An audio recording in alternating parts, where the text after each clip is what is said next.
Okay, so I'm going to be going through employees tax with you today, and this is going to be a huge big revision session also on individuals. So I'm going to do lots and lots of big individuals questions. As far as an exam question is concerned, there can be a big individual tax question. As far as employees tax is concerned, about 2 or 3 years ago in the board exam, there was like a 20-odd mark in the employees tax question within the board exam itself.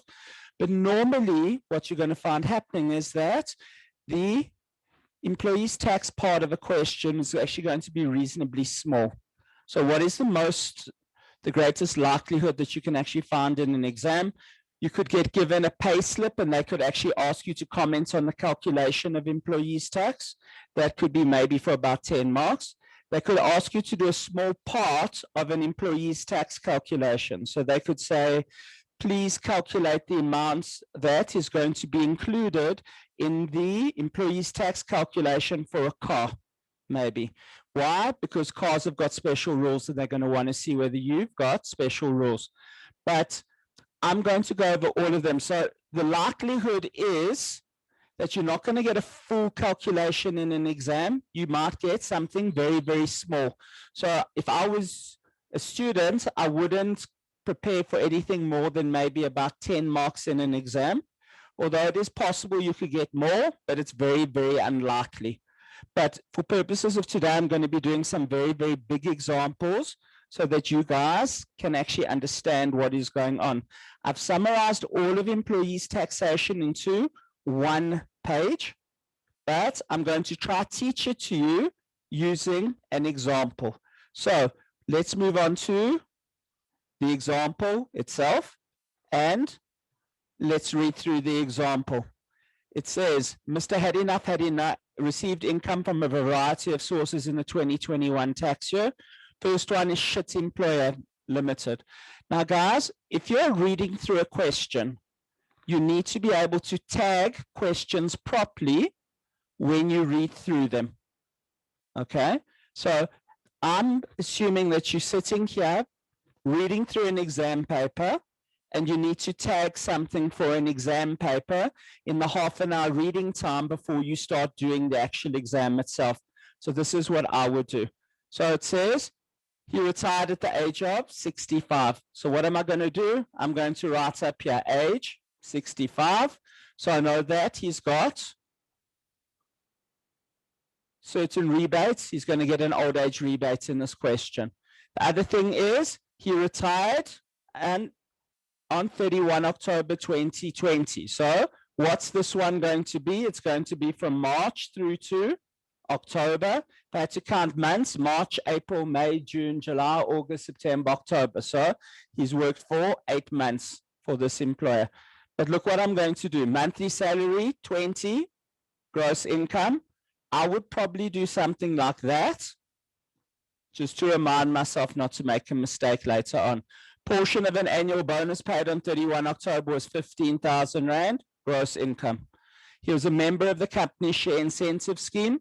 He was not allowed to cash in any amounts until he retired or 15 years had passed. He was allocated 10,000 shares on 1 December. The shares are worth 10 Rand on the day he retired. He sold the shares for 17 Rand a share on 12 December 2020. The share incentive scheme was not a broad-based share incentive scheme. So I've got gross income here, guys, and I've also got capital gains tax because I sold the shares later on as well.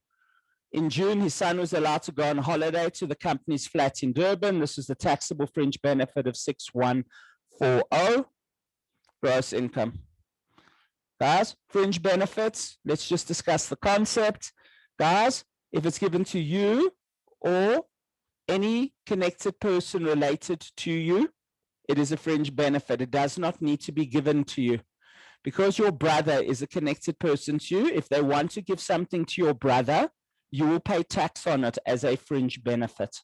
It says, from 1 March till 30 April, he received a car allowance of 4,000 Rand a month.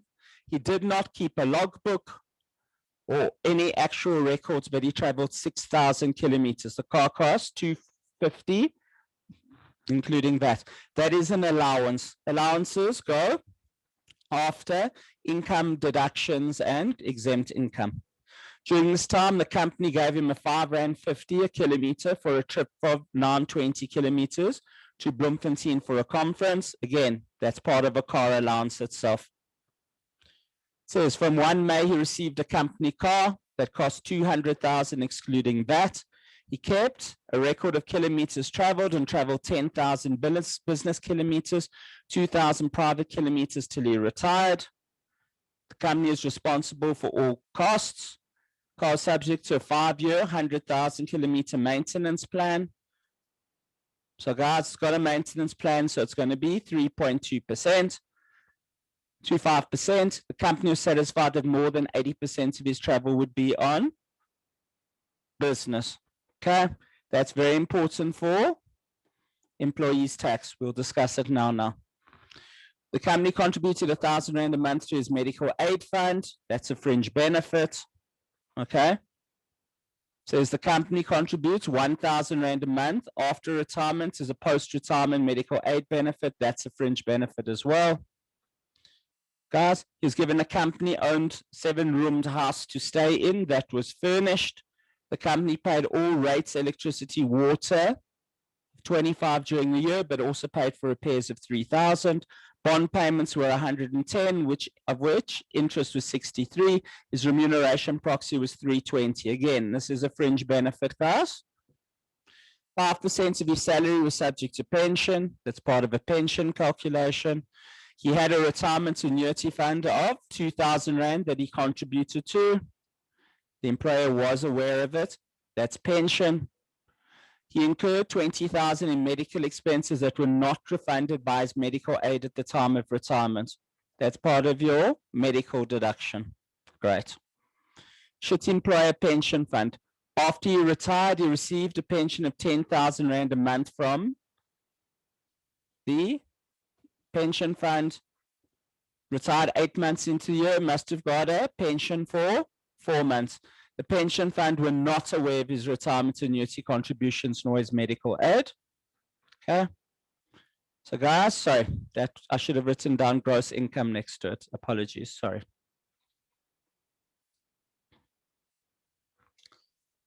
Next one, guys. Discovery Foreign Retirement Annuity Fund. He had contributed to an overseas retirement annuity fund for many years before retiring to the fund. 2 years ago, he received $1,000 a month. He worked out that the actual exchange rate and receipt was 8 Rand, whilst the average rate was 7.90 Rand. So guys, we are going to use the 7.90 Rand. Let's just go over what happens with Forex with individuals. So individuals can use spot or average, their choice. When it is income, you are going to use the lower amount for income. When there is a deduction, you're going to use the higher amount. This is income, therefore, we will use the lower amount. But this again will be gross income. He's an individual, he gets taxed in on worldwide income. We need to do it. Says he worked for Edge as a tax lecturer on 30 Wednesday evenings. He earned 45,000. Again, that's gross income. After retiring, he and his wife moved into a retirement village. His experience as a plumber soon became known, and he earned 20,000 for doing odd plumbing jobs in the complex. Again, gross income. Directorships in private companies. He took up a directorship in XPTY Limited and has earned a salary of 15,000 Rand a month. Okay, and director's fees of 5,000 Rand a month. Again, I'm marking off gross income. He was a non-executive director in another company and earned 30,000 in the current year of assessment. Again, gross income. It says both he and his wife were members of the medical aid fund for the whole year. That's going to form part of my medical calculation. The medical aid contribution was paid by him after retirement. Okay. 34,200 medical expenses were not reimbursed by the fund. That's part of medical. He earned interest of 67,918, gross income. Rental income of 22, gross income. He had a donation deduction carried forward from the previous year of assessment of 15,627, which is not allowed in the previous year. He made no donations in the current year. So DON. You're required to calculate employees tax, and then it says calculate the amount of the third provisional tax payment. So this one is something that's popped up in board exams quite often. Calculate the third provisional tax payment. Okay, the last time it got asked was out of about 40 marks. I haven't got a mark plan on here, but I just want to make sure you understand what that means. Okay, what do you need to do to calculate a third provisional tax payment? Let's just go through the logic of what that means. It means I need to do an entire tax calc. Okay, the entire tax calc I need to do, because I'm not going to know how much to pay in the third provisional tax payment if I don't know how much tax I owe. So I've got to do an entire tax calc. The second thing that I need to do with that is, okay, I need to do tax per tables. I need to take off my rebates. I need to take off my tax credits. I need to take off my employees tax. What else do I need to do? I need to take off my provisional tax. And then what's left over is a third provisional tax payment. Why is there a third provisional tax payment? Okay, because I still owe money at this point, and this is the amount to make me square with SARS. So if they ask you to do a third provisional tax payment, don't sit there and say, shit, how can a provisional tax payment be out of 40? Quite easily, because you've got to do an entire tax calc, entire tax per tables, rebates, tax credits, employees tax, provisional tax, to calculate a third provisional tax amount that needs to be paid. And I need you guys to physically understand this as far as this is working. Okay, so I need you guys to just bear this in mind. So what I'm going to do now is I'm going to actually do part of the individual tax calc first to make sure as you know what's happening as far as individuals is concerned. And as I do each one, we're going to do a little bit of employees tax itself. So let's start with the question. I am going to do another question, the solution on a page next to this, so that you guys can actually see what's going to happen. Let's discuss what an individual solution might look like. Traditionally, guys, what's going to happen? You're going to need to have an income column. Okay. Traditionally, you need a CGT column. Okay. And I would have a minimum of a workings column. There are no lump sums in this question. Therefore, I'm not doing any lump sums with you. And I haven't put a lump sum column in here. So this is what I've got so far. And this is the way that I would set it out as far as the question is concerned. So guys, I'm going to be doing Cgt Employer Limited last. Okay. And I'm going to, because that's the most complicated part of it, I'm going to start off with things like Cgt Employer Pension Fund. So let's start. Guys, after he retired, he received a pension of 10,000 Rand a month from the pension fund. The pension fund were not aware of his retirement annuity fund contributions, nor his medical aid contributions. Okay, that's all that they've given you. So what have we got to do? We've got two parts to the question. First thing is, I receive a pension in this question. How much do I receive? 10,000 times by 4 equals 40,000 Rand. What am I going to do? I'm going to put 40,000 Rand into income. Okay, so I'm going to put 40,000 Rand into income. What I do want to do at the same time is I do want to actually go through what a solution would look like for employees tax with you. So I want to go through what a solution would look like for employees tax with you. So what needs to happen, guys?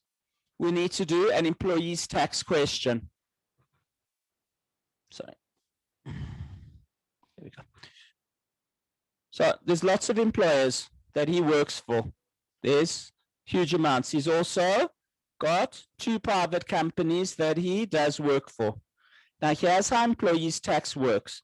None of these people know about anybody else. So none of them know about anybody else.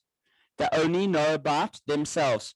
So there are separate calculations that need to take place for each and every single company that's inside here. So I'm going to start off with the easiest one, which is this one. Why would this one have no employees tax calc?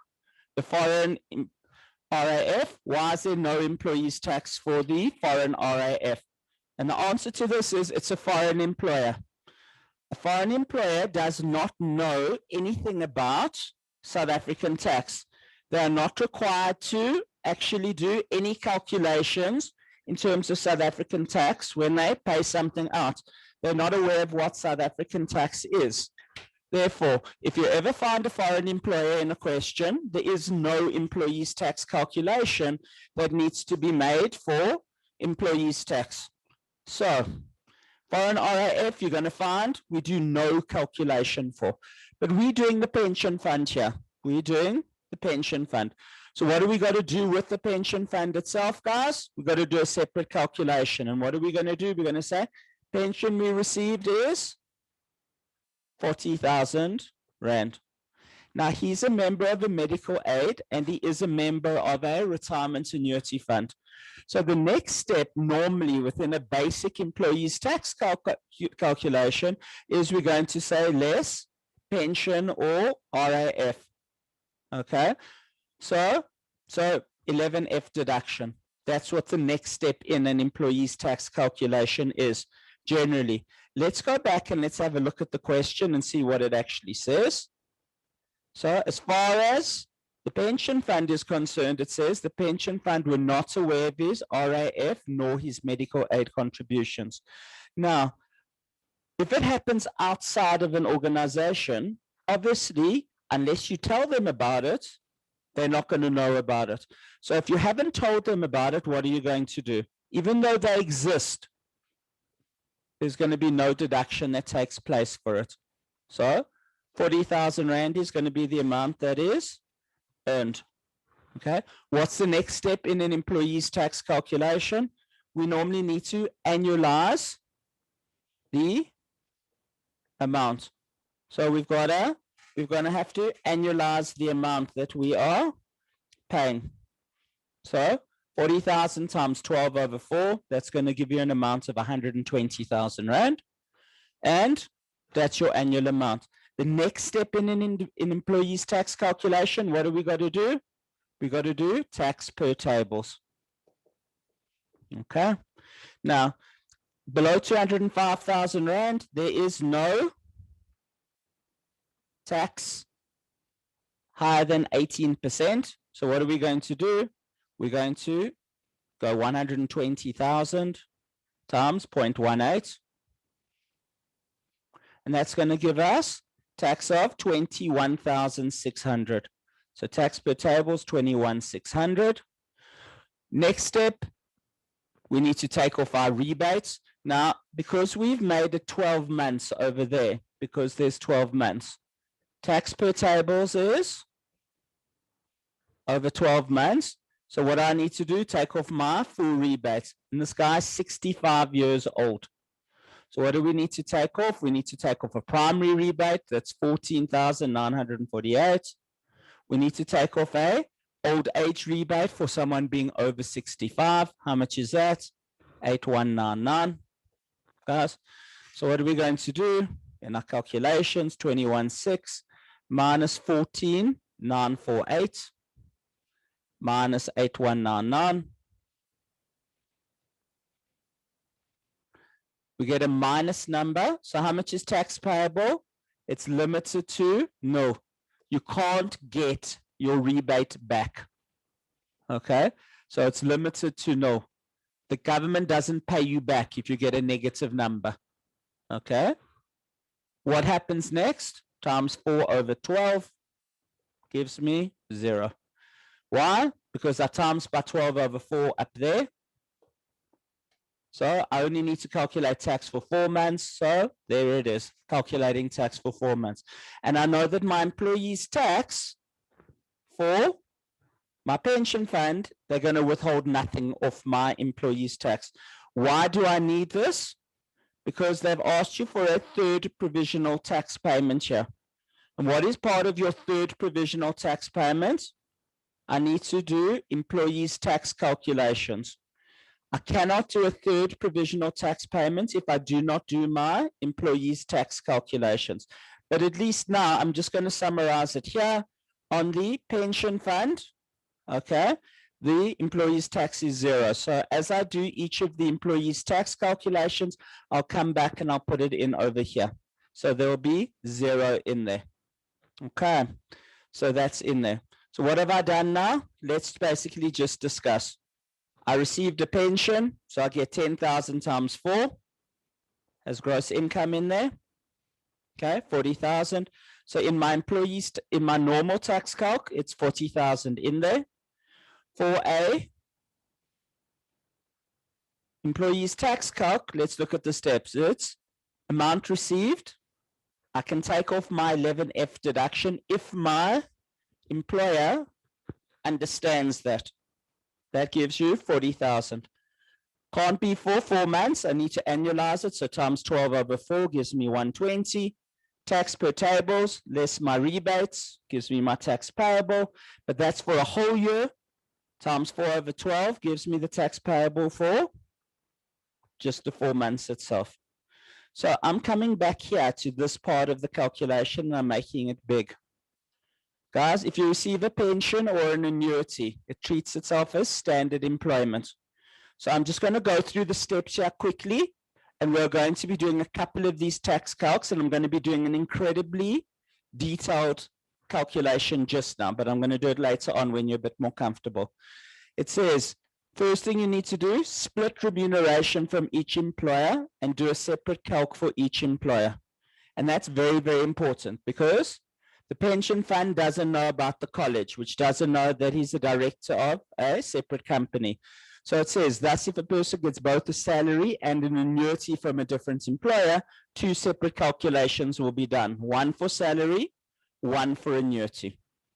Step 2, says split monthly amounts from non-monthly amounts. Now, this question, so far, we haven't come across an example with it, but there's separate employees tax calculation parts for monthly compared to non-monthly. I'll explain that later, and I'm going to do an example. It says 3, to determine the amount to be included in an employee's tax calculation for fringe benefits and share incentive scheme. Look at the next page in the notes. I'm going to go and look at that now. Add all monthly amounts. So there was the salary. Less Section 11F deductions. In the pension fund, they didn't know about any 11F. Therefore, can't take anything off. Annualize the amount. We times 12 over 4. Tax per tables. We times that amount, 120,000 by 18%. Less rebates and medical tax credits. The company did not know about the medical aid fund, therefore couldn't take anything off. We just took off the rebates. De-annualize the amounts times 4 over 12. Number 10, we'll go through when we've got an annual amount like a bonus. We'll go through now. So, guys, if you're in standard employment, generally, if you get paid every single month and there's a certain amount, it's working greater than 22 hours a week for an employer, or if you give an employer, okay, if you tell them you only work for them, or any pension or any RAF, you're in standard employment. So what I'd like to do now is I'd just like to go back in the notes and have a look what is remuneration. So who are we going to be doing this for, guys? So we need to do an employee's tax calc for any salary, commission, leave pay, overtime, bonus, and these are all easy because it comes from an employer. Okay. Pension and annuities, guys, these are deemed to be remuneration. And I know that you are not working for the pension fund. And I know that if you buy an annuity, you're not working for them. But they need to do employees' tax calculations. If you have pensions and annuities, it's deemed to be remuneration. You'll treat it as if you're in a salary job. And you can see full amount to be included in employees tax calc. But what's going to happen with these? There's a separate tax calc because they're a separate employer. You could have 5 or 6 employers like in the question that we are doing. Directors' fees, executive directors, guys. So what is an executive director? An executive director is someone that is working for the company on a daily basis. So it could be the managing director or the sales director or someone like that. What's going to happen with them? Their director's fees are subject to employees tax. Next one, director's fees, resident non-executive. That is not remuneration as defined. So if you are a non-exec director, you go to 4 board meetings a year.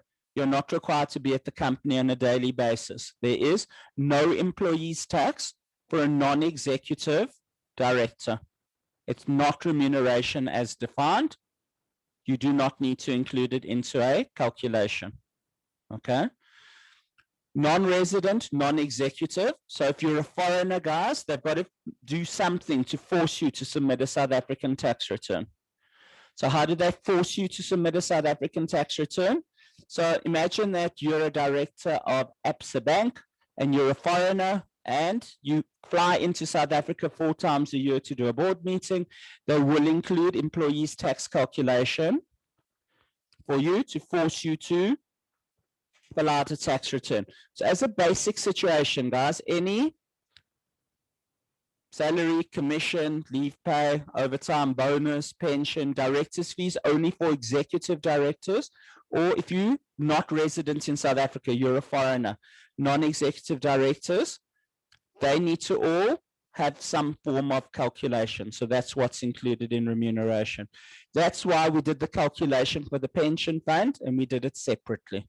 I'm going to come back to the other stuff over here a little bit later. So let's just carry on with the question itself. Okay. Next page, foreign RAF fund. What are we going to do with the foreign RAF fund itself? We still need to pay tax on it inside our question. So in an individual's tax calc question, what are we going to do with an individual's tax calc question? We received an amount from the RAF. What's going to happen from the RAF itself? We're going to say we receive $1,000 a month. It says you received $1,000 a month times by 12 months. Why? Because we retired 2 years ago from the fund. Okay. And which rate do we need to use? We can use 8 or we can use 7.90 Rand. We'd rather use the rate that gives us a lower answer. So 1,000 times by 12 times by 7.90 Rand. Want to make my gross income as small as possible. 94,800 Rand. What am I going to do with this? With the 94.8? I get taxed on worldwide income. So from the foreign RAF, guys, 94,800 Rand. That's going to go in. And I like to do this. I put a little star next to the pension, but I'm not going to put a star next to the foreign RAF. And let me just explain why. Because if I'm going to be doing a pension fund calculation, section 11F, I need to know what is remuneration, or I need to know what is not remuneration. Okay. Now, what I might choose to do in a question, and I'm going to do it here, is I'm going to estimate how much space I'm going to be writing in this question. Okay.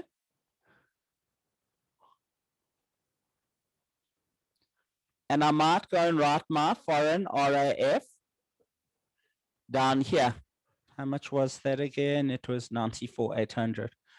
Because for my 11F calculation, I might want to actually just leave a little bit of space open so that I don't need to do this calculation. So either you're going to put a star next to it to remind you that it's going to be remuneration for your section 11F calc, or you're going to leave a gap open and you're going to put some stuff that's not subject to remuneration on a different page or halfway down this page, depending on what you're looking for. I'll show you now. You'll understand when I'm finished. So guys, I've now done this. There's no employees tax here. It's a foreign operation. They don't know about South African employees tax.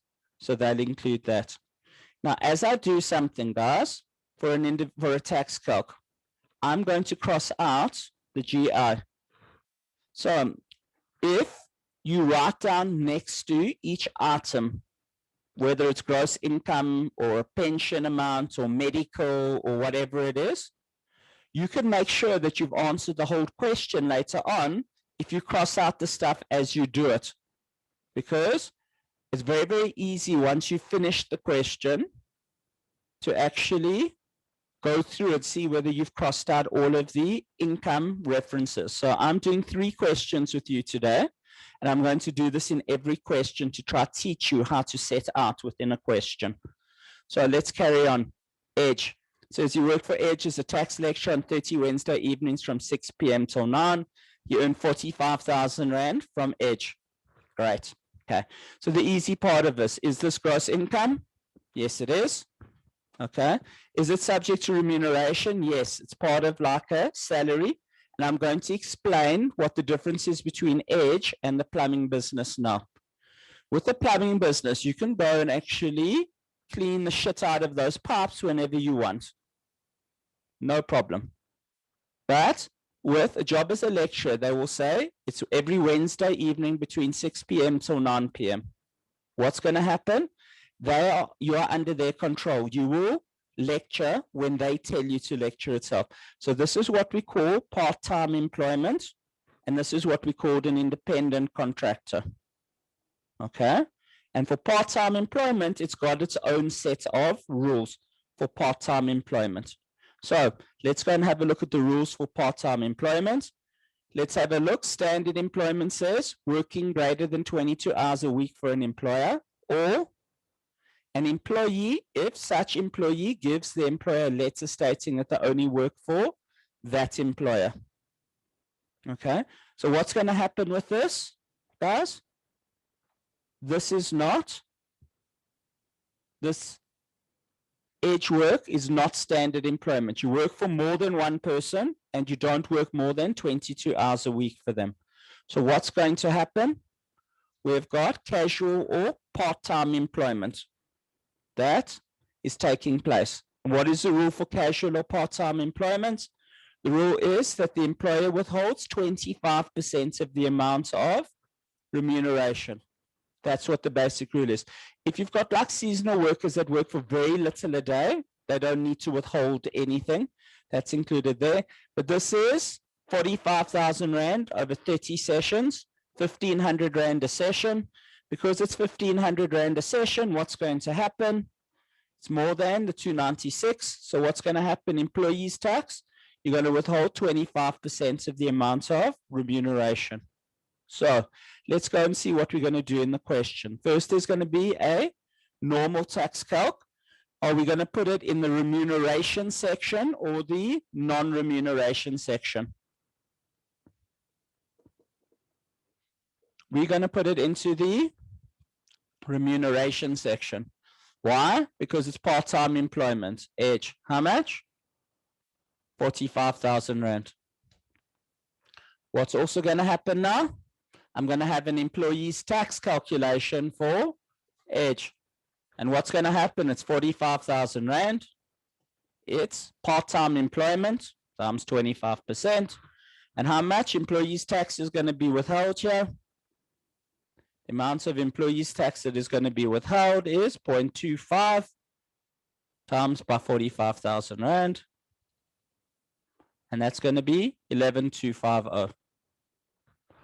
That's going to be withheld. So 11,250.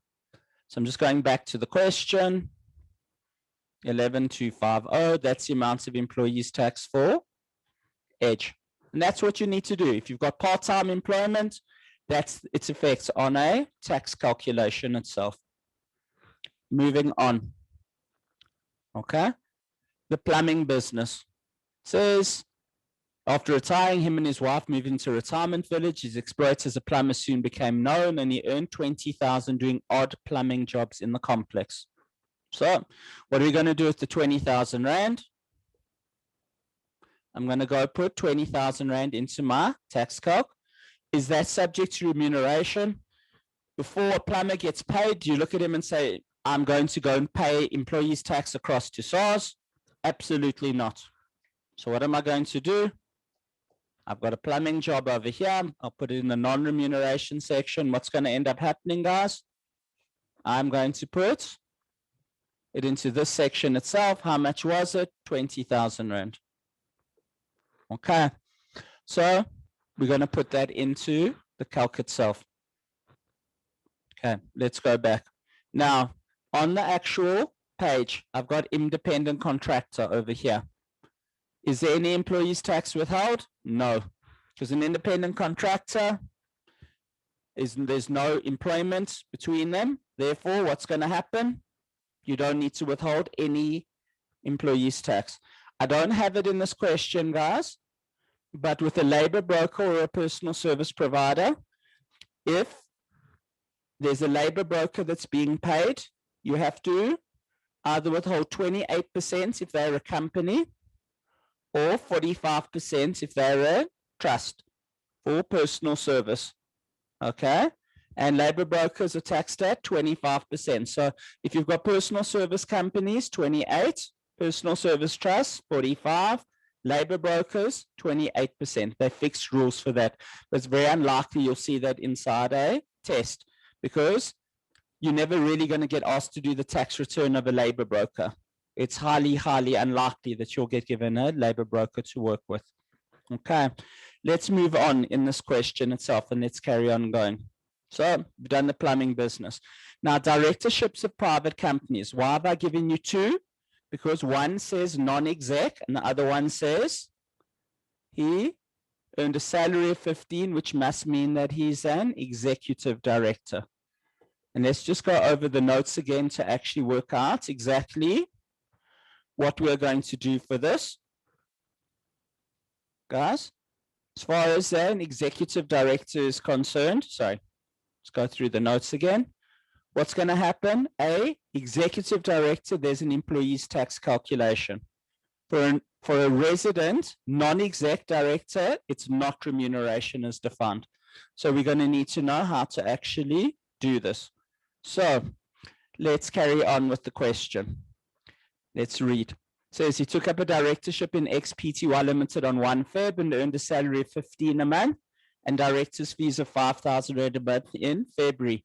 They were not aware he was a member of a medical aid fund. Okay. And there's no pension being paid at this point in time. The pension stopped being paid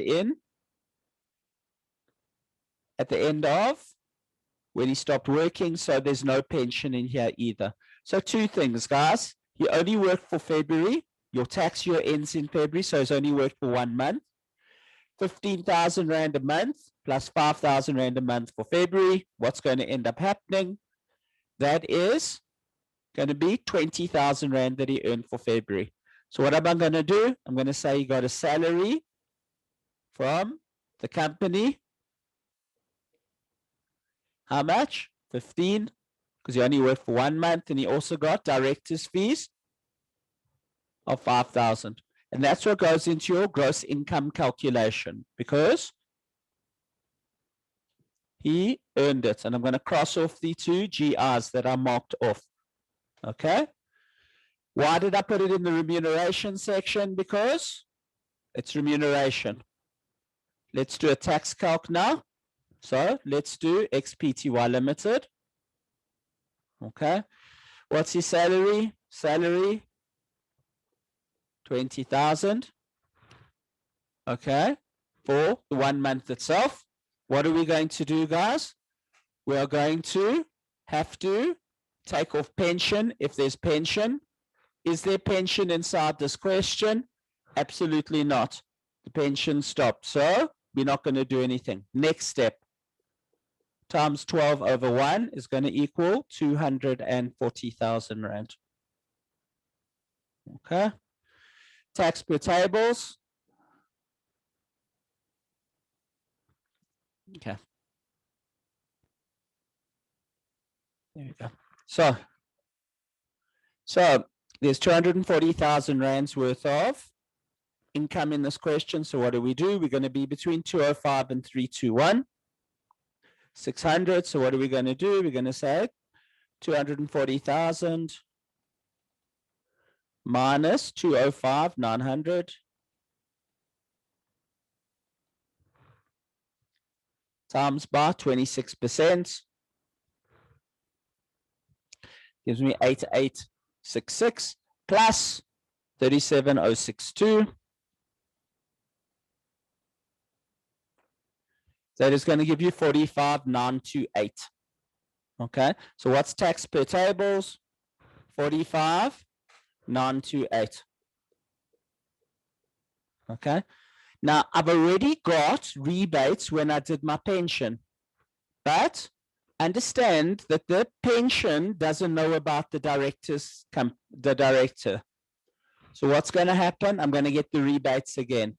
And this is often why we need to pay in if we work for more than one person during the year, because they withhold too little tax off us in a particular year.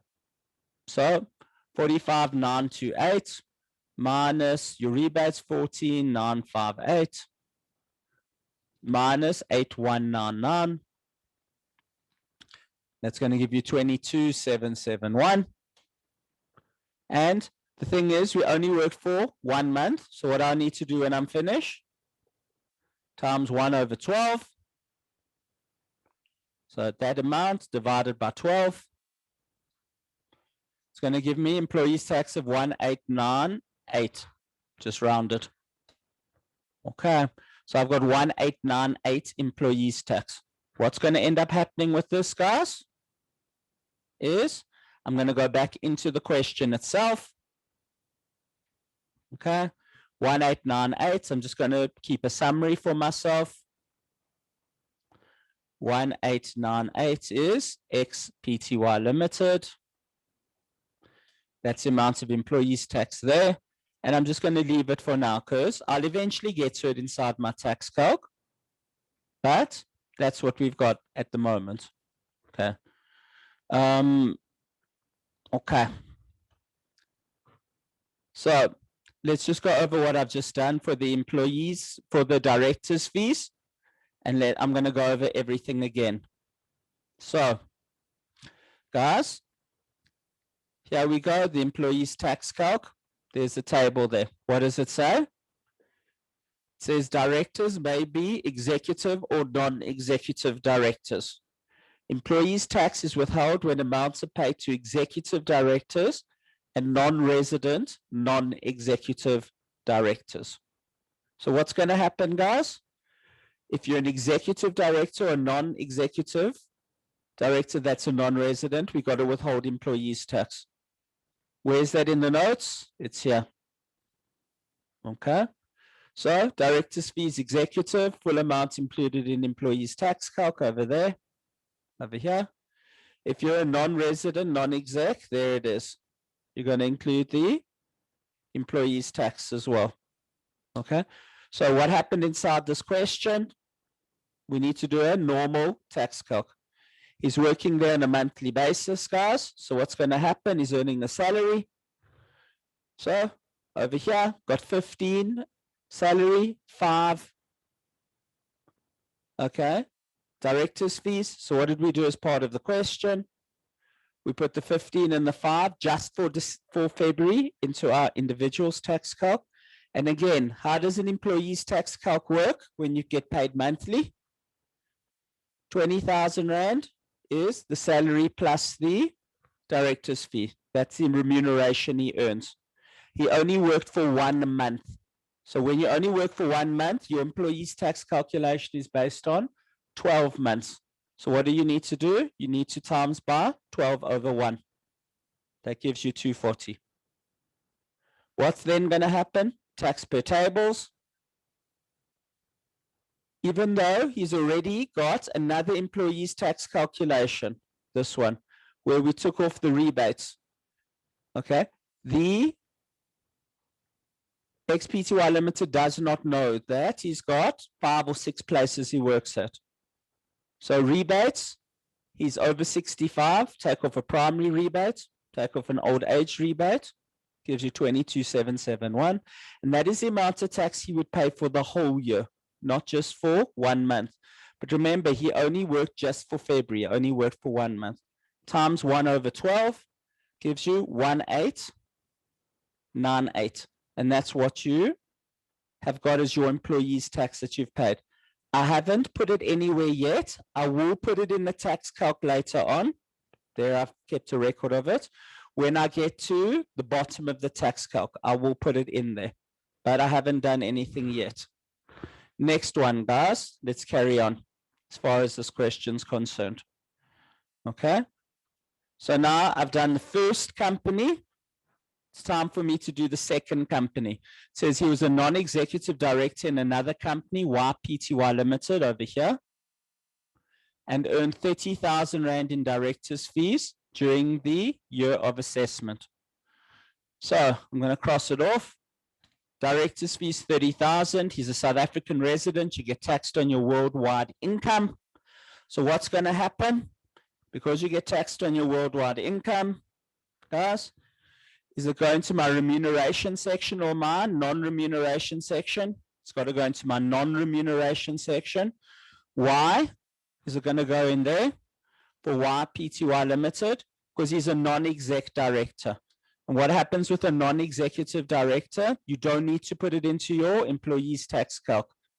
So over here, guys, non-exec director over there, not remuneration as defined. So don't need to do an employee's tax calculation with it. How much did they receive? 30,000. So what am I going to do? XPTY Limited, it is taxable, but it is not remuneration as defined. It's not treated as a employer-employee relationship there. There's no employee's tax that gets withheld from YPTY Limited. Okay, so if you're doing a question that asks you for all the employee tax calculations, you would write down something like this. You'd say YPTY Limited, okay, non-exec director, okay, therefore no employees tax. By the way, if you are a non-exec director and your director's fees exceed R1 million a year, you do need to register for VAT. So I'm just going to go back here. So there's no employees tax withheld when amounts are paid to SA resident non-executive directors, unless the director chooses for employees tax to be withheld. Okay, should directors' fees received by non-executive directors exceed R1 million, the non-executive director is expected to register for VAT. Fringe benefits such as company cars given to non-exec directors are valued in terms of the 7th schedule and will have VAT withheld on them. So even if they give you a company car, guys, it won't be subject to employees tax because you're a non-executive director. But if your director's fees exceed R1 million, you need to pay employees tax on that. Non-employees tax VAT on it. So that's a block here for directors of private companies with the rules for directors of private companies. So that you guys understand. Yes, shoot. Sorry, sir. Okay, I wanted to just ask, so this registration for VAT, is it for directors' fees who are executive or any director, executive or non-executive? Now, if you're if you're the executive director, there's employees tax. Because it's employees tax is treated as a salary. Salaries are not subject to VAT. Oh, okay. That makes sense? Yes. Okay. So I'm just trying to cover everything that could come up in a question with you. Okay. Oh, okay. So then because then it's treated as a salary, there's no, so it's more than non-executive directors. It's only non-exec because there's no employees tax. Okay. Okay. When there's employees tax, they've collected tax already. They don't need you to register for VAT. Okay. So non-executives don't have employees tax. Yeah. So if I wanted to in an exam, I could actually give you a non-exec director and it could be a VAT calculation as well, built into an individual's question. So, but then with non-executive directors, they pay VAT regardless of the fact that it's over R1 million or not. No, they have to register if they're over R1 million, like a normal taxpayer. If you're over R1 million, you register. Okay, thank you. Okay, so that's there. Okay, so I've done directors of private companies now. So let's carry on. Okay, now the most likely one is the one that I'm about to do now, which I'm going back to standard employment now, guys. So we're going back to standard employment with all of these steps. So let's have a look at what happens with standard employment now. So looking at the question itself, let's start doing it. Okay, and I've got Cgt Employer Limited, and this is the one that's got residential accommodation and travel allowances and company cars and all of that stuff itself. So it's got all of that stuff in it. So let's just go over the steps again so that we know what we are supposed to do. So let's look at the steps. Step 1 says split remuneration from each employer and do a separate calc for each employer. That we've done. Okay, so we're going to do a separate calc. It says split monthly amounts from non-monthly amounts. Why do you need to split monthly from non-monthly, guys? Because, guys, there's a separate way of doing non-monthly calculations in number 10. So this is non-monthly. So there's a separate way of doing those calculations. Okay, let's carry on, guys. And then what do we need to do? Add all the monthly amounts, less 11F. Once we've worked that out, times 12 over how many months it was, tax per tables, less rebates and tax credits, de-annualize the amounts. If we times by 12 over 6, we're going to times now by 6 over 12. And then I'll go through how we do non-monthly amounts. Okay, so let's go through this and let's see whether we know what's happening. So guys, I'm going to be doing 2 calculations now. Calculation number 1 is the employee's tax calc, and calculation number 2 is going to be the proper tax calc.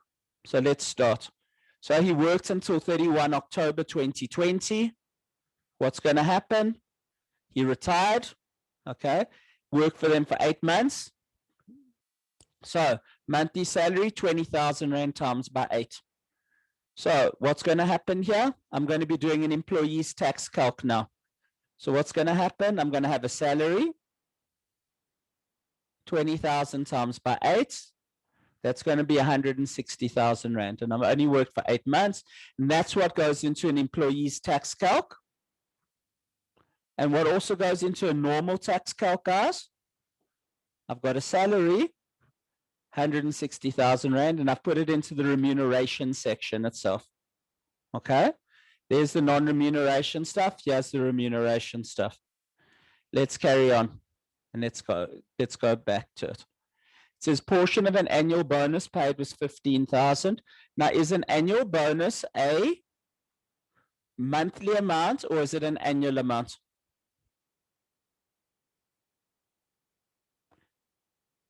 Does it happen once a year or on an ad hoc basis, or is it a monthly amount? Okay, a bonus is not a monthly amount. It's an annual amount. Because of it, what's going to happen, guys? I'm going to go and write over here. I've got a bonus. It's 15,000 Rand. I'm not going to go and put a bonus into this calc here. This bonus stays out, because what are we supposed to do? We're supposed to separate out the monthly and the non-monthly amounts. So split monthly amounts and non-monthly. Non-monthly go there. So when I do my bonus, I'll be doing it under number 10. But currently, I'm busy doing the monthly amounts, which is under 4. So I'm just going to separate them for now. But a normal tax calc doesn't work that way, guys. This is the employee's tax calc. And for the moment, bonus is not going to go in there because I'm going to tax it separately under step 10. But in my normal tax calc, what am I going to do? I'm going to say I've got a bonus. How much is my bonus? It's 15,000 Rand. And I'm going to put it into the tax calc over there. Okay. So the bonus is going into the tax calc. Okay. Carrying on, guys. Let's go back to the question. Okay. It says he was a member of the company share incentive scheme. He was not allowed to cash in any amounts until he retired or 15 years had passed. So there's a restrictive condition. What happens to share incentive schemes? It is remuneration, guys. Why is it remuneration? Because it comes from your employer. But this is an annual amount. So I need you to understand it is an annual amount.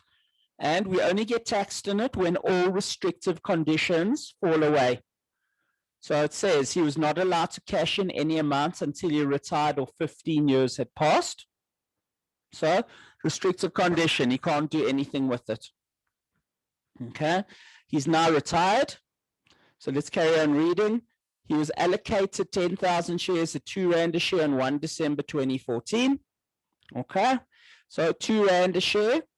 Okay, and it was 10,000 shares. The shares were worth R10 a share on the day he retired. That's fantastic. So let's do our tax calc. So what's going to happen with our tax calc, guys? We're going to have shares. And we've got 10,000 shares. And we cash them. They're worth R10. And how much do we need to pay for them? R2 a share. So how much have we earned? We've earned 80,000 bucks. Now, share incentive schemes happen just once off. When something is once off, what are we going to do? It is going to form part of our annual calculation. So what's going to happen, guys? The share incentive scheme, SIS for short, 80,000, that's going to be treated as an annual amount. So it's not going to form part of this tax calc over here. So the share incentive scheme dash for my monthly calculation. I will use it as part of my annual calculation, but it's not something that happens monthly. This happens once off. Therefore, it gets treated as an annual calculation. And we've got it separately there waiting for us. Let's just carry on reading. It says he sold the shares for 17 Rand a share on 12 December 2020. The share incentive scheme was not a broad-based scheme. Just to remind you, broad-based schemes are not part of your syllabus. So I'm just telling you that it's not a broad-based scheme over there. Now, guys, you bought it for 10, you sold it for 17. Is that gross income or is that CGT? That is CGT, because you are not a share dealer in this question. You are not a share dealer in this question, therefore it's CGT. So what's going to happen? I need to do a CGT calc now. Guys, and this is not part of your salary. Okay, but I'm just going to put it down here, guys, CGT on shares. It's not remuneration because I'm not including it in my gross income column. But what's your CGT on shares, guys? Your proceeds, it's 17 Rand a share times 10,000 shares. So that would be equal to 170,000 Rand. And my base cost, guys, what's going to happen with my base cost? How much did it cost me? It cost me 10 Rand a share. 10 times 10,000 shares is 100,000. And there's my CGT. Or if you wanted to do it at the bottom, no problem whatsoever. Just make sure that you write it in at this point in time, because I just find that people do not, remember to come back and do the stuff. So because people forget to come back and do the stuff, you must write it into your solution immediately. And there's your base cost, which is 100,000. Now, I marked your papers. A lot of people are doing this. They are saying 70,000 Rand times 40%, 28. Okay. That means you get 0, on principle. So we don't even mark the CGT. You get no marks whatsoever. Because whenever I've been asked to mark at a varsity, if you do that, it shows that you do not understand how CGT works. How does CGT work? CGT works in the following way. You wait until the end of the question. You wait. Then you add everything up. If there's more than one CGT thing, you add it all up.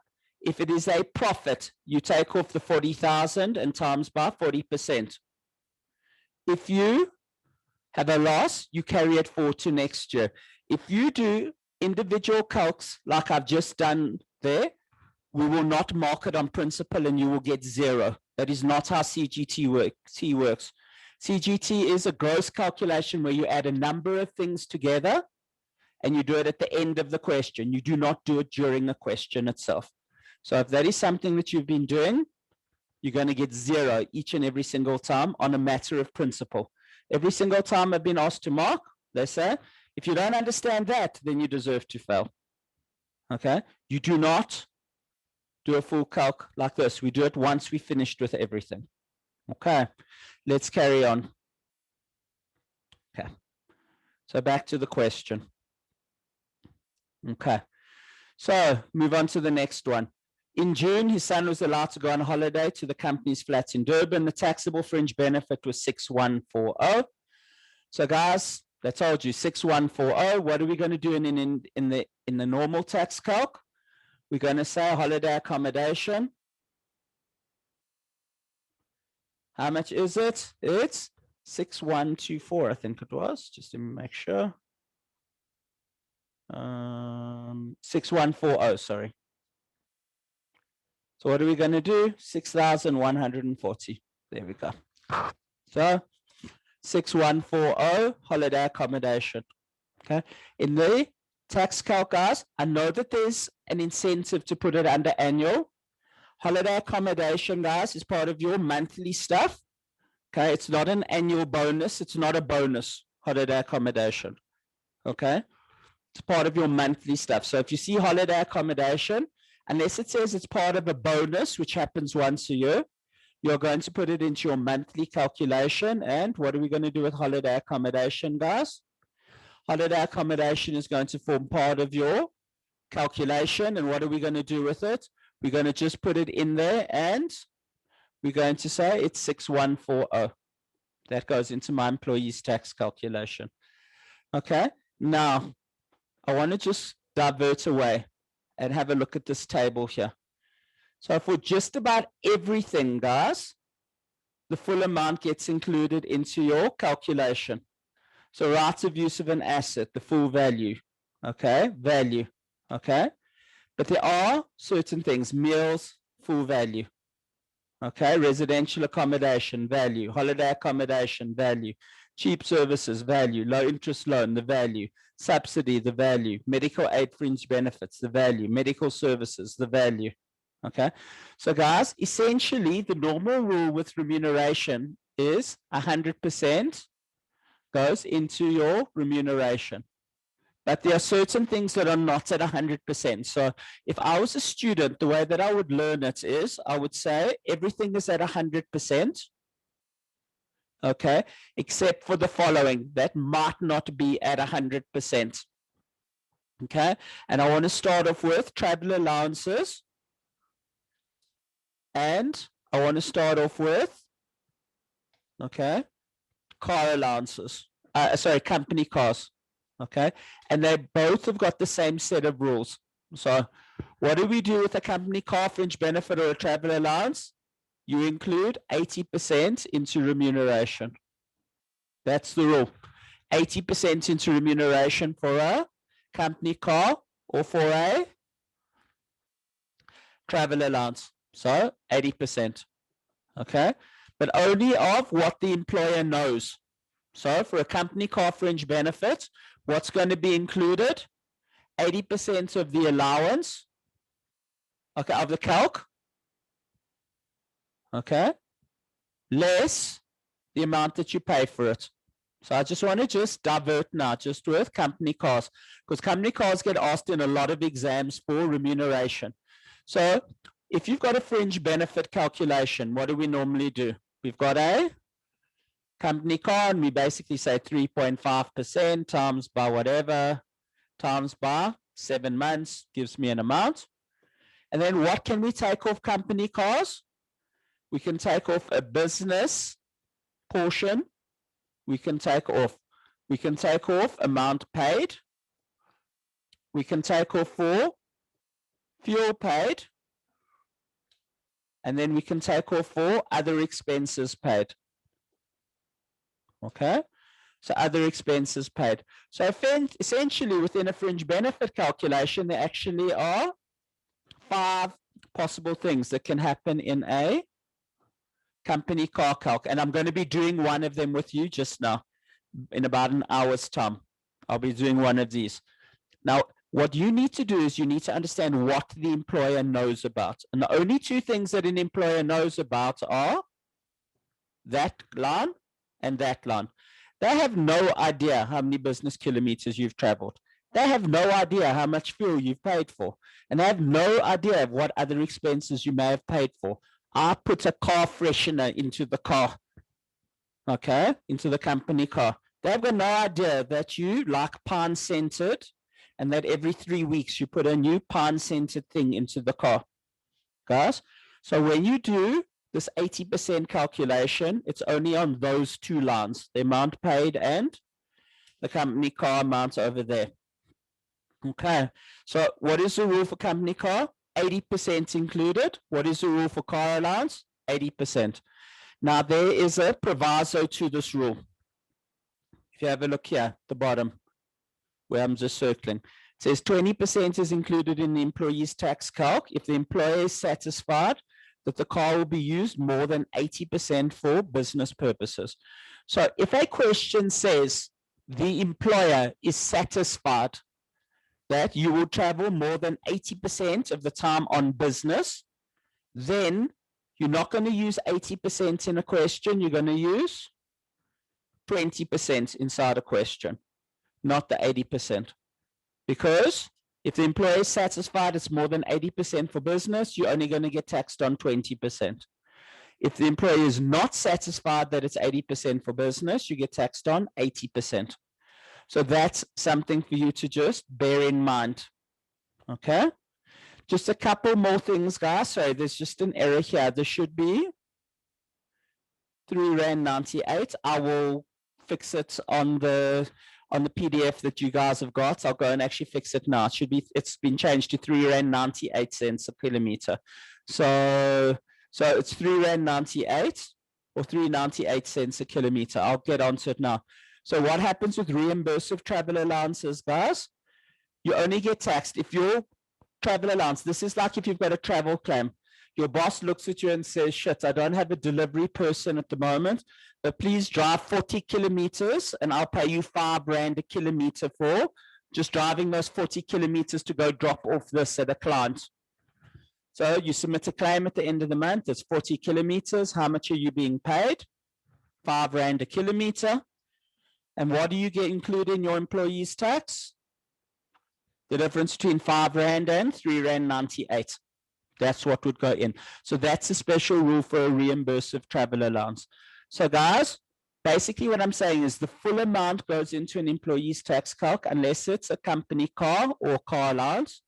If it's a reimbursable travel allowance, it's only the amount about R3.98. The other one that's got a different rule for is where you've got, where have I got the subsistence allowance? Just let me find it. Oh, there. Yeah, subsistence. So this is when you go out of town. Go out of town. What's the rule with subsistence allowances if you go out of town? For a subsistence allowance, guys, if you go out of town, not remuneration. So if they say you're going out of town, here's 10,000 Rand for hotel and food, that 10,000 Rand doesn't go into your calc. If they say here's 10,000 Rand and you don't go out of town, then you put it into your salary because you didn't go out of town. But if they give it to you and you do go out of town, it's not included in your remuneration itself. So just for you to just bear in mind with that. Okay. So that's there. Okay. Other things, guys, just uniform allowances and relocation allowances and study bursaries. If you're not taxed on it, if it's exempt income. If it's exempt income, it's not remuneration, just as a matter of interest. But we did that under exempt income itself. It's under there. And then, guys, this is outside of your syllabus. This is for members of public office like Julius Malema. I've put it into the notes, but it's not examinable for board. they only get taxed on 50% of their allowances that they get if you get a public office allowance. So everything's at 100% except for uniform, relocation, and study bursaries. If it's exempt, then you don't pay tax on it.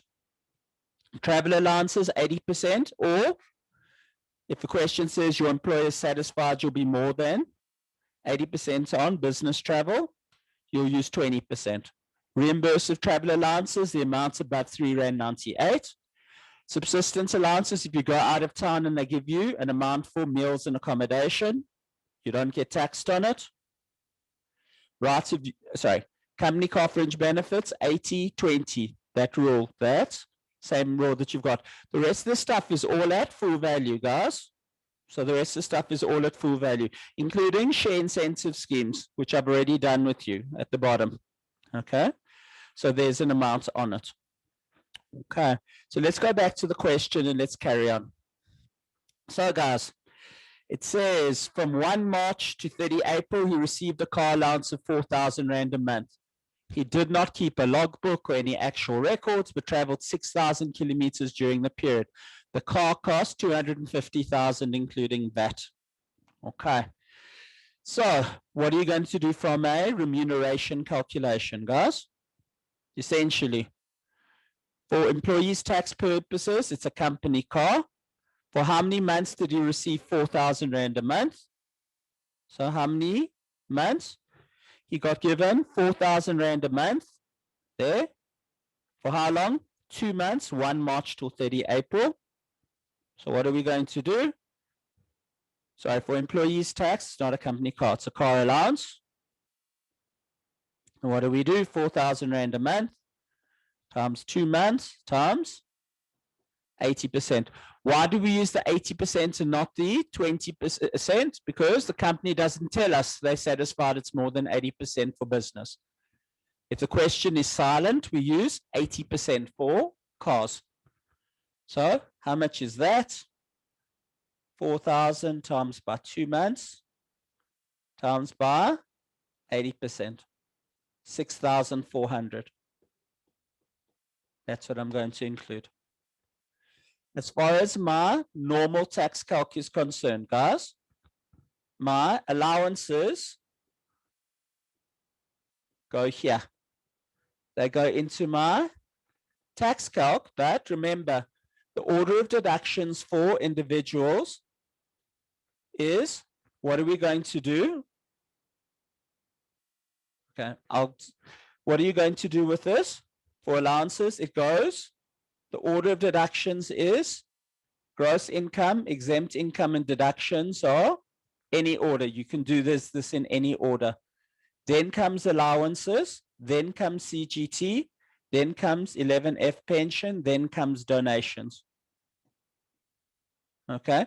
Similarly, guys, in the company question in your test, if you guys didn't do donations in the right place, it doesn't get marked. Donations must come last. You don't know where to put it. I don't care whether you get the right answer. The principle is, comes last in your order of deductions. If you can't put it in the right place, you don't get marks, even if you get the numbers right. So there will be no marks for it if you put it in the right place. There are a lot of people that put CGT after donations. I don't know why, but you don't get marks.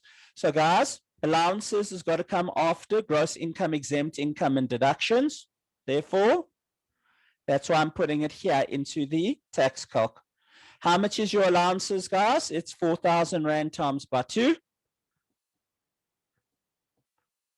I put that as 8,000 over there. Do I need to do an allowance calculation? Let's read the question.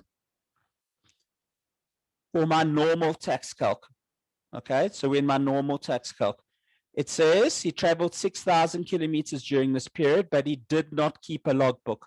What is the rule with travel allowances? If you don't keep a logbook, what's going to happen? Tough shit for you. You do not get a deduction or reduction, sorry. No travel allowance, logbook kept, no reduction of a travel allowance. So the full 8,000 Rand is taxable for individuals calc. So this is your individual tax calc. In my employees tax calc, we've got that 80% rule.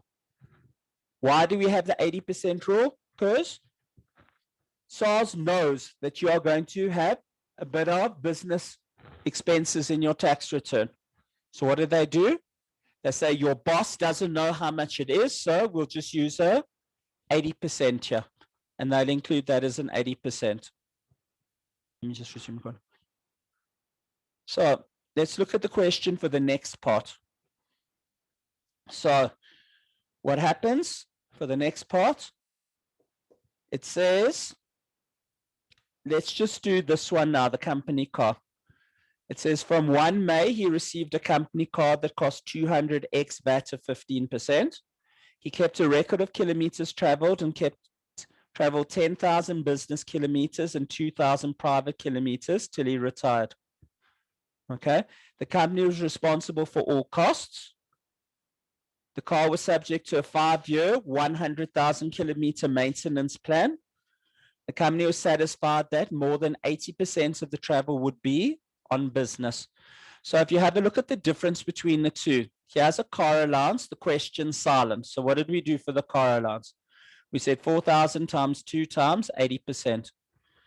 This question says the company was satisfied that more than 80% of the travel would be for business. So for employees tax, I'm only going to be including 20% into the calculation. Okay, so I'm only going to be including 20% into the calculation over here. So when you get paid your salary on a monthly basis, what is going to happen for this one, guys? So company car, how much did the company car cost? In this question, the company car cost 200x VAT. What are we supposed to do for a company car? Fringe benefit, it's always the amount including VAT. It's the retail market value of the car. So it's the amount including VAT. So what are we going to do? 200x VAT means that it is 230,000 with VAT. Is there a maintenance plan here, guys? So the car was subject to a 5-year, 100,000 kilometer maintenance plan over here. 5-year, 100,000 kilometer.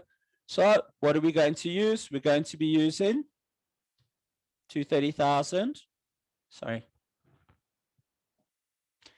times 3.25%. Okay. He only worked for 8 months and he got it on 1st of May. So it says from 1 May there in the question. So he's only getting it for 6 months. So what are we going to do? Times 6 months. And in the question, it says the company, what did they do? It says the company was satisfied that more than 80% of the travel would be on business. So what's going to happen? We're going to multiply it by 20% over there. So we times by 80% normally.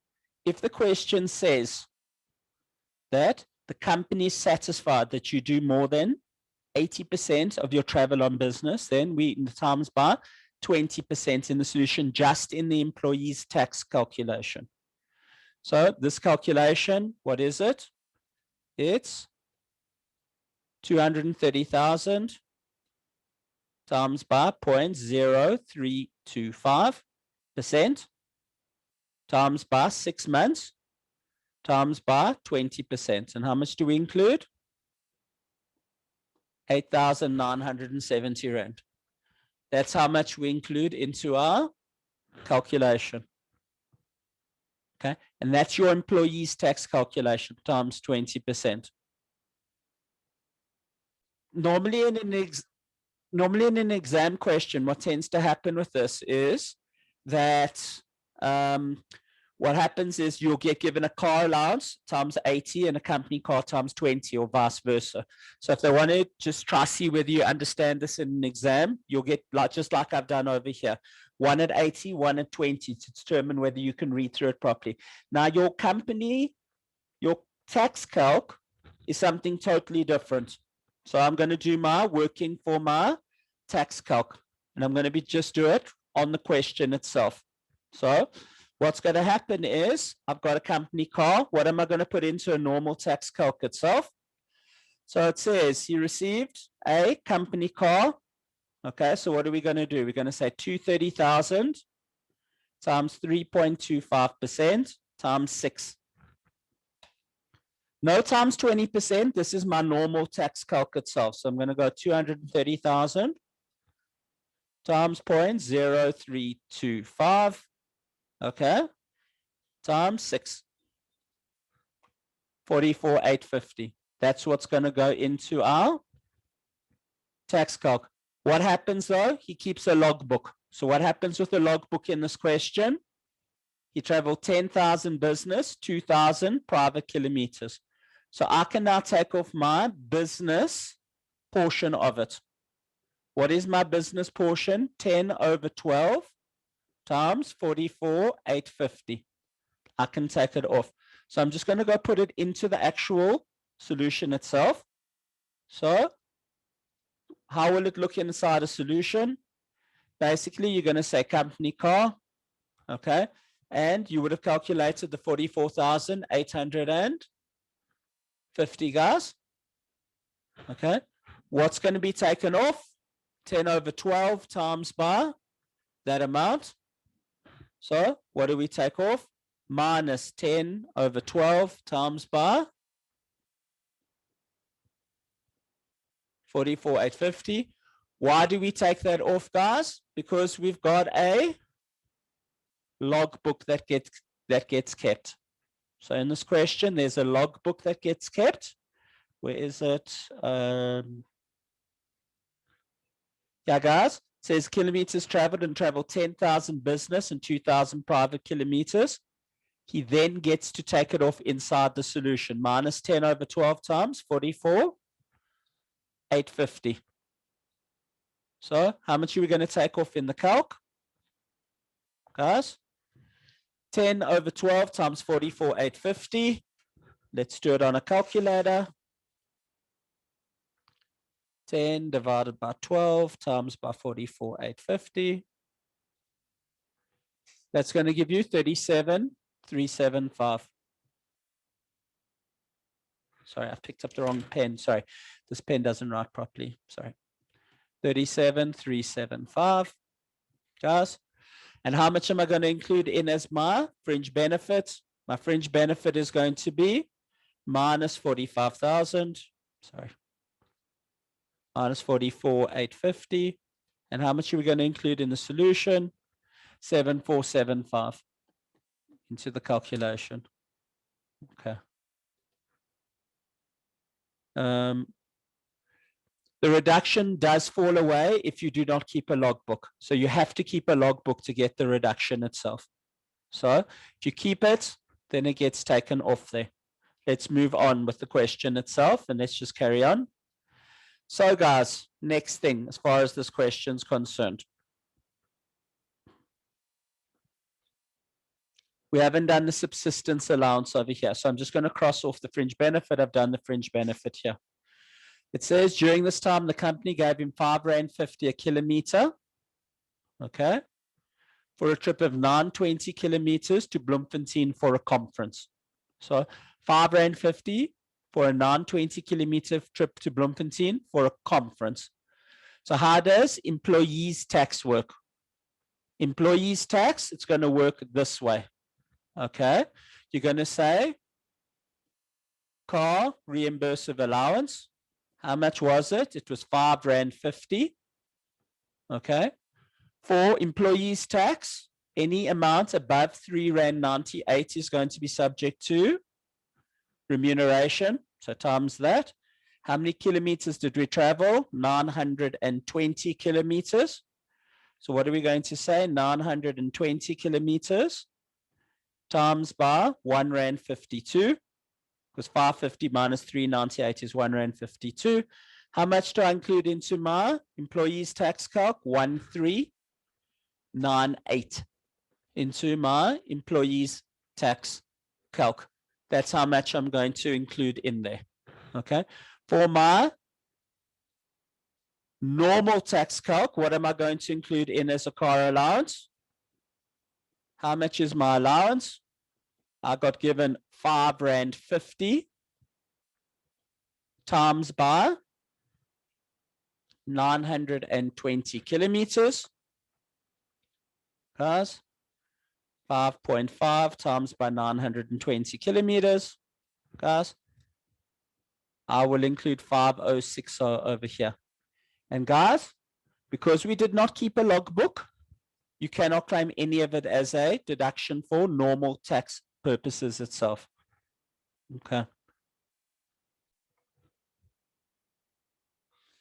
So guys, what I'd like to do now is, sorry, I just want to add something onto the question itself, just to make sure that you actually know what is actually going on with subsistence allowance. So I've just quickly added something onto the question in your notes, but it would go like this, guys.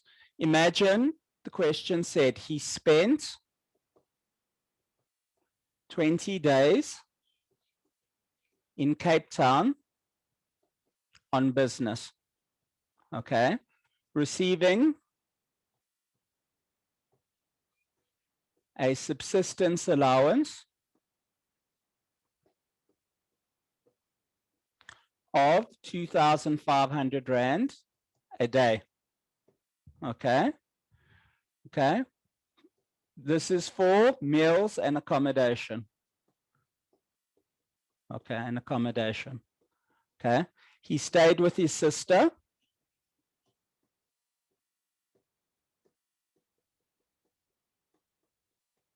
He stayed with his sister. Okay. Okay. And only incurred 12,000. Sorry, let me just make sure I get the right number in here.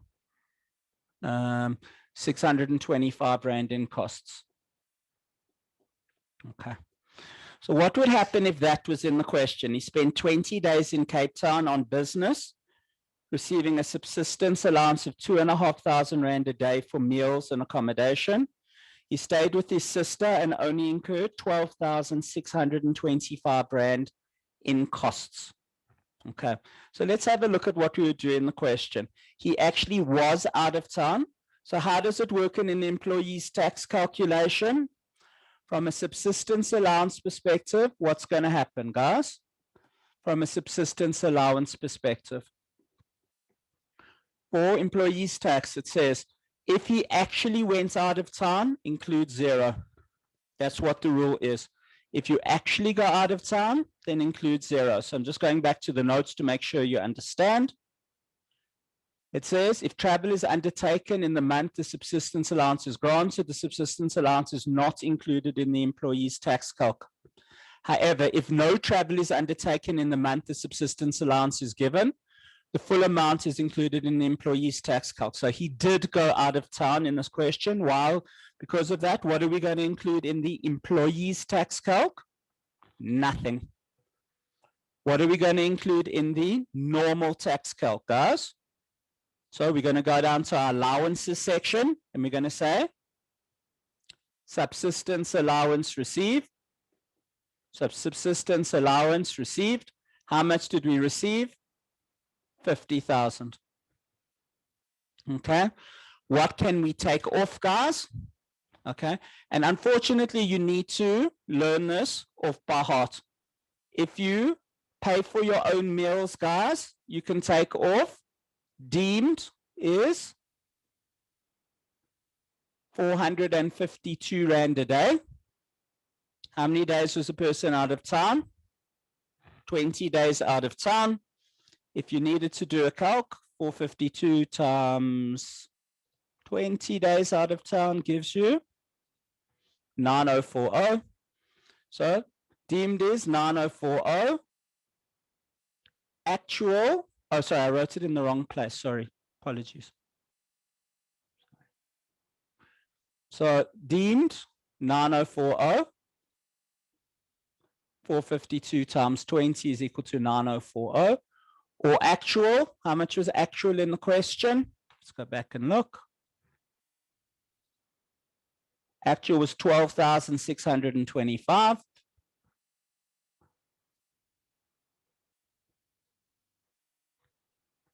So what are we going to take off? The higher of the two, 50,000 minus 12,625. What's 50,000 minus 12,625?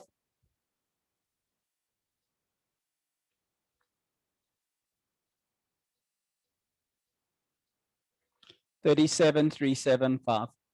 And that's what's going to go in for your income tax calculation. Okay.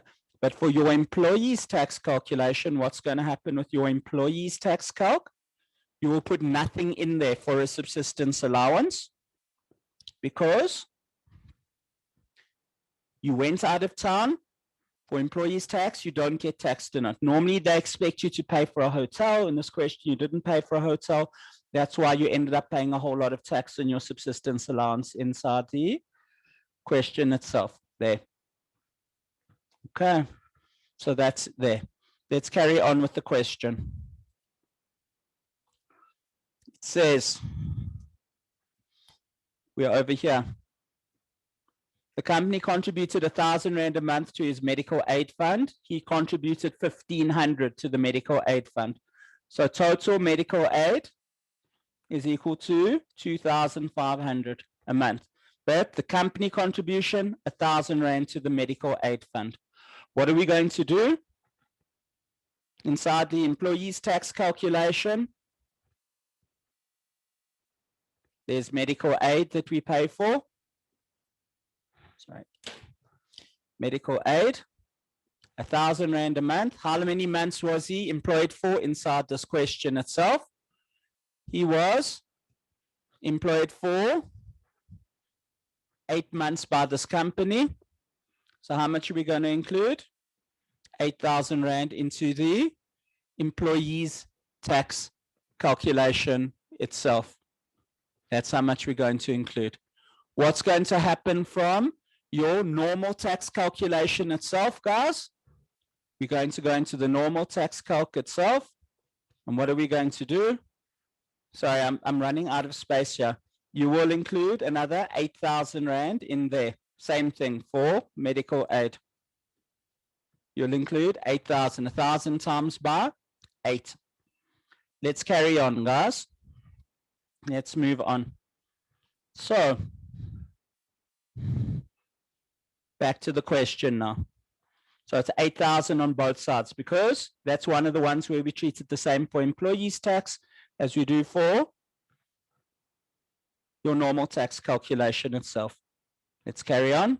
Next thing the question says is he was given a company-owned 7-roomed house to stay in that was furnished. The company paid for all rates, electricity and water of 250 during the year, and also paid for repairs of 3,000. Bond payments were 110, of which interest was 63,000. His remuneration proxy for last year was 320,000 Rand. Now, guys, today is a revision for individuals, you'll see, and for me to do employees tax.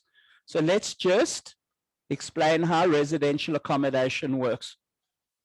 So guys, I'm going to just go over residential accommodation with you for 5 minutes to make sure you know how residential accommodation works. And I'm going to work through it with you. So the first thing that you need to do is you need to see whether it's a company-owned house or not a company-owned house. Okay. If it's a company-owned house, guys, okay, you use just the formula. That's all you have to do, okay? And no director or connected person. That's what the rule is. If it's a company-owned house and it's not a director or connected person, you just use the formula. If it's not a company-owned house or it's a director or connected person staying there, what do you use? You use the lower of actual cost, okay, or formula. There is an exception to that rule. I'm going to go through it with you just to actually show you how this works. So let's go through. If there's just the formula, let's write out what the formula is. A minus B times by C over 100 times by D over 12. Okay. So let's just discuss how this might be asked in an exam. So guys, what's going to happen is the following. Okay. What is A? Now A can be one of three things in an exam. Okay. The normal one is last year's remuneration proxy. So if you worked for the company for the whole of last year, it would be last year's remuneration proxy. Okay. If you worked for part of last year, so if you worked for part of last year, it's last year's remuneration proxy. And what do we do with it? We didn't work for the whole year. So times by 365 over the number of days worked. Okay. So if they say that you only worked for 260 days last year, you will say last year's remuneration proxy was 212,000 times by 365 over 260, something along those lines. And then guys, if you only start working this year, so if you only start working this year, so if you start working, so if you start work, guys, it's month 1 times by 365 divided by number of days. So whatever you earn in month 1 times by 365 divided by number of days in month 1, obviously. So it's kind of like sitting there saying you started working on the 8th of a month. It is, actually, let's do something that's a bit easier. The 24th of May, you started working and you earn 6,000 Rand from the 24th of May. You'll say 6,000, 24th of May, 24th of May, 25th is 2, 26th is 3, 27th is 4, 28th is 5, 29th is 6, 30th is 7, 31st is 8.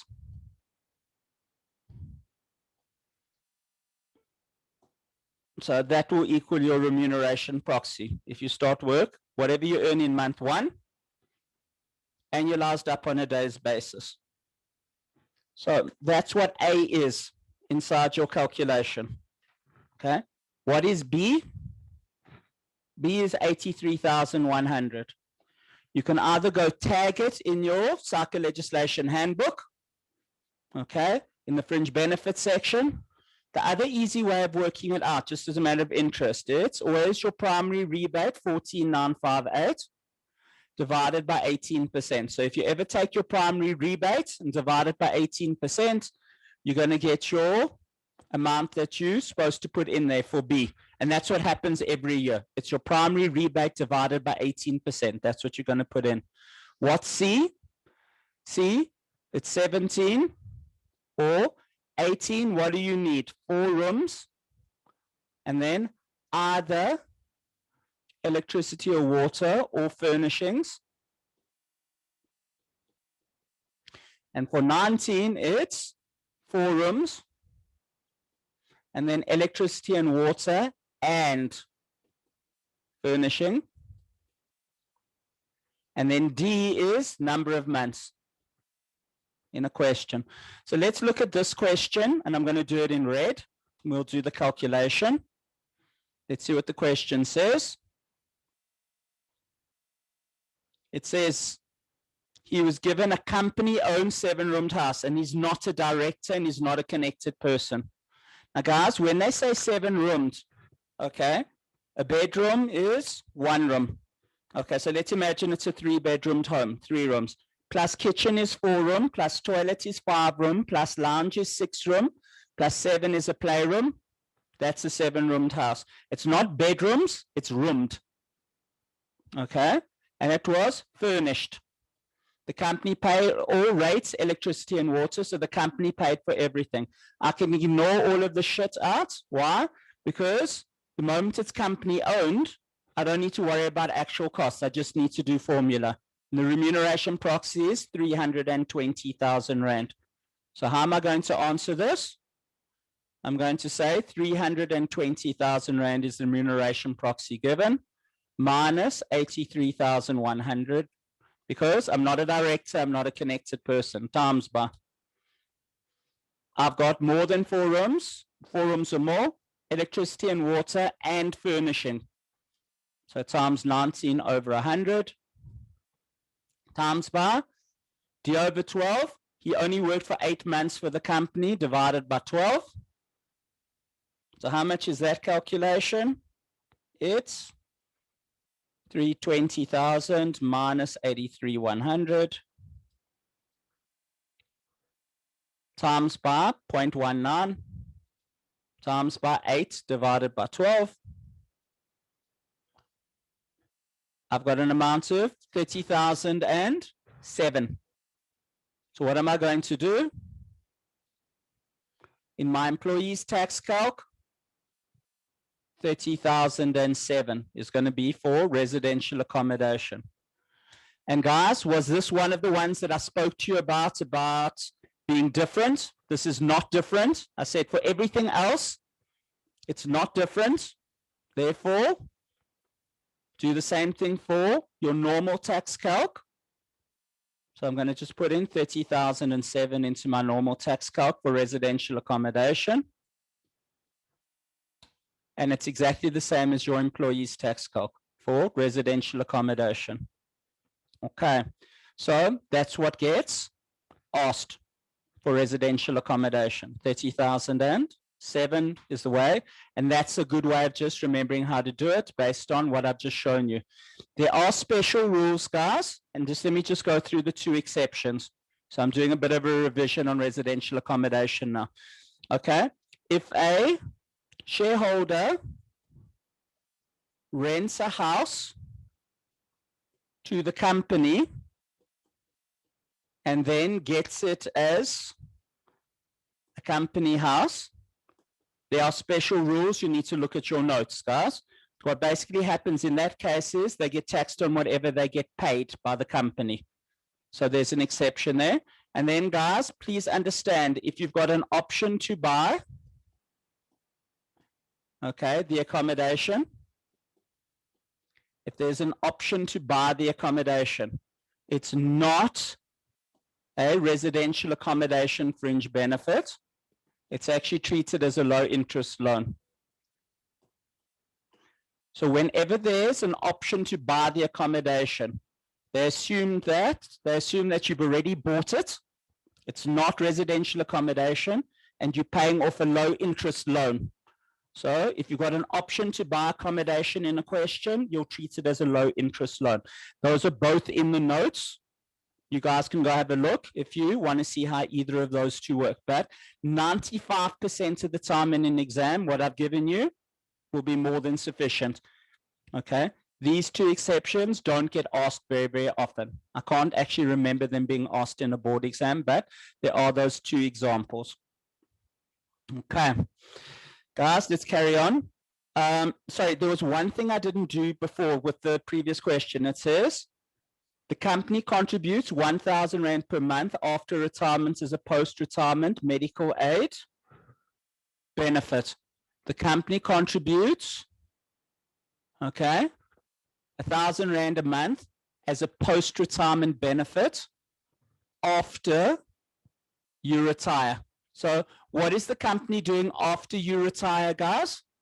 The company is still paying your post-retirement benefit. Not all of it, just 1,000 out of the 2.5. What do you do with post-retirement benefits for employees tax, guys? What is the value of a post-retirement medical aid? Guys? So post-retirement medical aid, guys, it's 0. So if a company pays for your medical aid after you retire, it's worth 0. And this is one where it's the same as in both calculations, guys. If it's post-retirement medical aid, You're going to put 0 in. Any medical aid paid after you retire is treated as a 0 fringe benefit in the question. So it's 0. Sorry, I forgot to do that when I read through the medical aid. I just realized now. So both of them are 0. Okay, let's carry on. So, as I said, this is a revision of individuals, and it's also an employee's tax calc. And for me to show you how everything fits together. 5% of the salary was subject to pension. So that's going to go into pension, and this is medical aid over here. So guys, what I always do in a question, just in case there's marks for it, because sometimes depending on the marks, in the question here, we've actually got interest of 67,918 and rental income of 22 inside the question. What I like to do is when I'm doing an employee's tax calc, I like to go into the question and I like to write down inside the question that there's interest, and I say it's not in the calc, and I would say there's rent, and I'd say it's not in the calc. Because sometimes there's extra marks for you saying that interest and rent are not in the employee's tax calculation. Oh, sorry, I'm in the wrong one. Sorry. I'll get onto this now. Sorry, in the employee's tax calc, this one. So I like to say rent, not in the calc, dash. Okay, interest, not in the calc, dash. I'm not going to put them into the question itself, so I'm not going to do anything. You guys comfortable with this? So guys, what's going to happen? And I need to add up everything. It's 220,918. All of this, 220,918. If you add up all of the stuff that you've got now. So let's carry on with the question. What is the next step within an employee's tax calc question? We now need to take off 11F. Is there pension in this question? Yes, there is pension in this question. So let's take off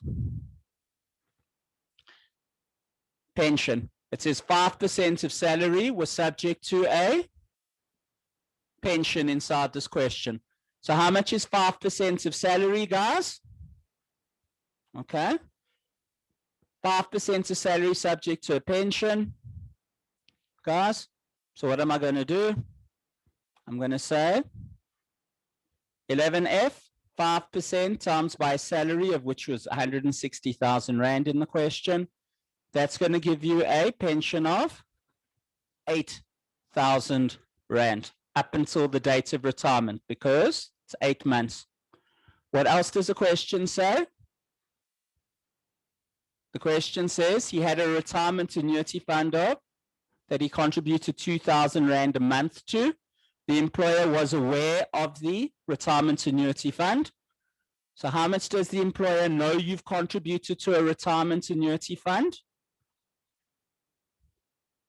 They know that you've contributed 2,000 Rand a month times 8 months equal to 16,000 Rand. That's going to equal 24,000.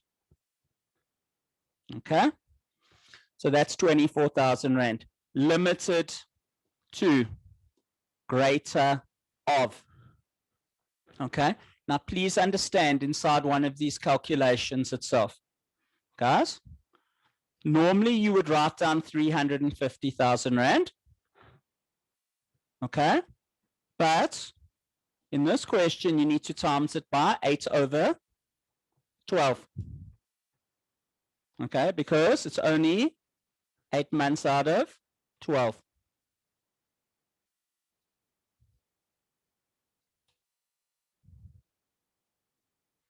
$233,333, or we don't need to write down all three for an employee's tax calc.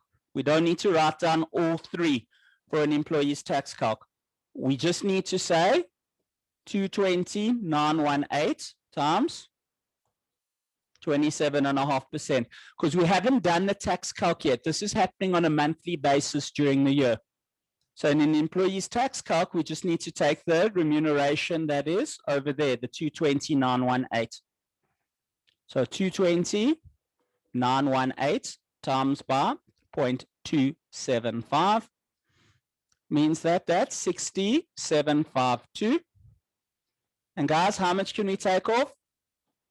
You're only going to take off the 24,000 because it's the lesser of those two amounts, limited to the amount of the actual contribution.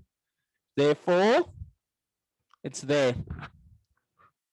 Okay. No, guys, the 27. So basically, it's the lesser of these. So there's a question here. It's the lesser of these limited to that.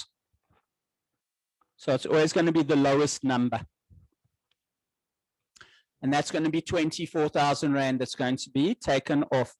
Yep. Penyo, ask your question. Sorry, sir, I'm still a bit confused because I was reading the registration and I see that over here on what you wrote, you said limited to the greater of, but legislation states that it's to the lesser of 350,000. Yeah, so it shouldn't be greater. Sorry, it should be less. Yeah. Sorry. Yeah, sorry. Yeah. That's what I said. It's not what I wrote. Sorry. Okay. So it's limited to the lesser of these. Sorry. Apologies. You're right. Thank you. Okay. Take this off and we end up with 196,918. I just want to do what I've just done in the normal tax calc. Okay. So I've got to put interest and rents in, guys. What am I going to do with interest and rent? Inside the question, how much was rent? Sorry. Says interest 67,918, rent 22. So what are we going to do in the tax calc?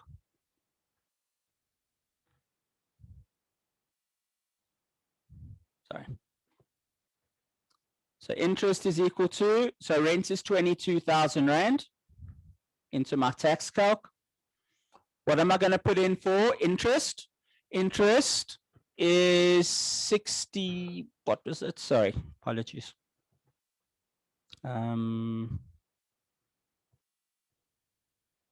Interest is 67,918. What are we going to do in the tax calc? Sorry, in the tax calc, sorry, I should never do it like this. It's 67,918 and he's over the age of 65, so you'll take 34,500 Rand off in your tax calc. Okay, so you'll take that off. So so let me just open up and just have a look at what the actual total is inside the question. So I've got the total at this point in time, guys, comes up to 714,940. Okay. Now, guys, this is what you're supposed to do in a question. This is where CGT comes in. 70,000 subject to CGT. Okay. I know that it is total of 70. I'm an individual. So what happens as an individual? 40,000 Rand gets taken off for CGT. That is your annual exclusion. The way it works is if you're alive, 40. If you are dead, 300,000. So that gets taken off. Leaves you with 30,000 left. Individuals, the inclusion rate is 40% for CGT. And we include the 12,000 Rand there. That is how you set it out for individuals for CGT. Okay. That is how you're going to set it out. Okay. Add the stuff together. We end up on 726,940. Okay. And that's what has to happen. Guys, if you put it in the wrong place, okay. Yeah. So the question here from Brendan is just 220,948. Where did it come from? It's in the employee's tax calc, guys. So I've got two tax calcs going on here at the same time.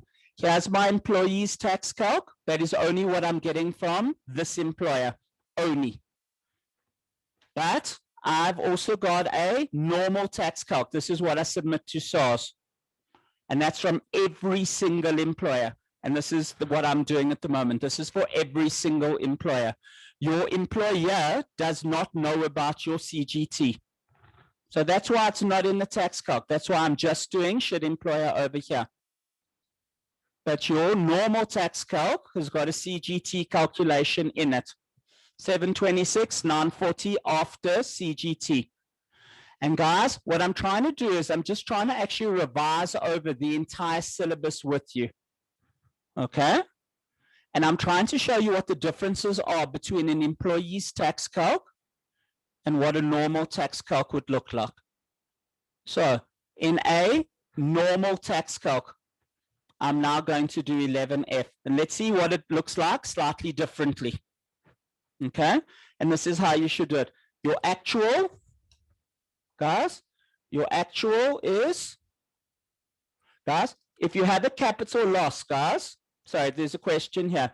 Imagine the capital loss was 60,000 Rand, guys. What you would do in a capital loss is you would say 40,000 annual exclusion gives you a loss of 20,000, and that would be carried forward to next year. So if there was a loss, there was a question from the class. That's what you would do. You reduce losses and you reduce profits, both of them get reduced. So you reduce it by the annual exclusion. You can reduce it by an annual exclusion down.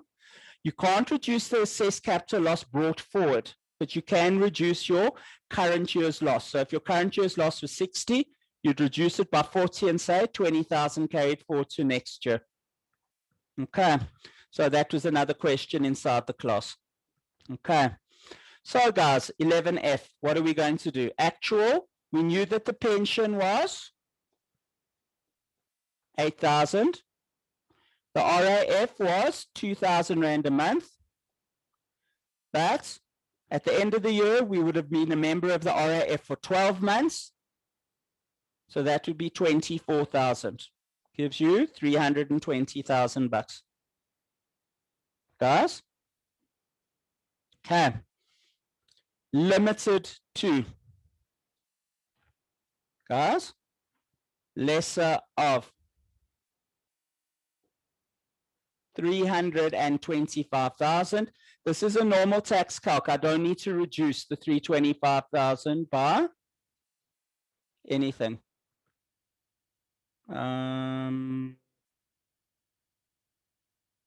32. So I don't know. Sorry. Oh, sorry. Have I gotten one extra zero in my answer? Sorry. Yeah, so sorry, I just wanted to say that. Thanks. Thank you. Sorry. My fault. Okay. So lesser of, guys, what am I going to do as far as this calculation is concerned? Sorry.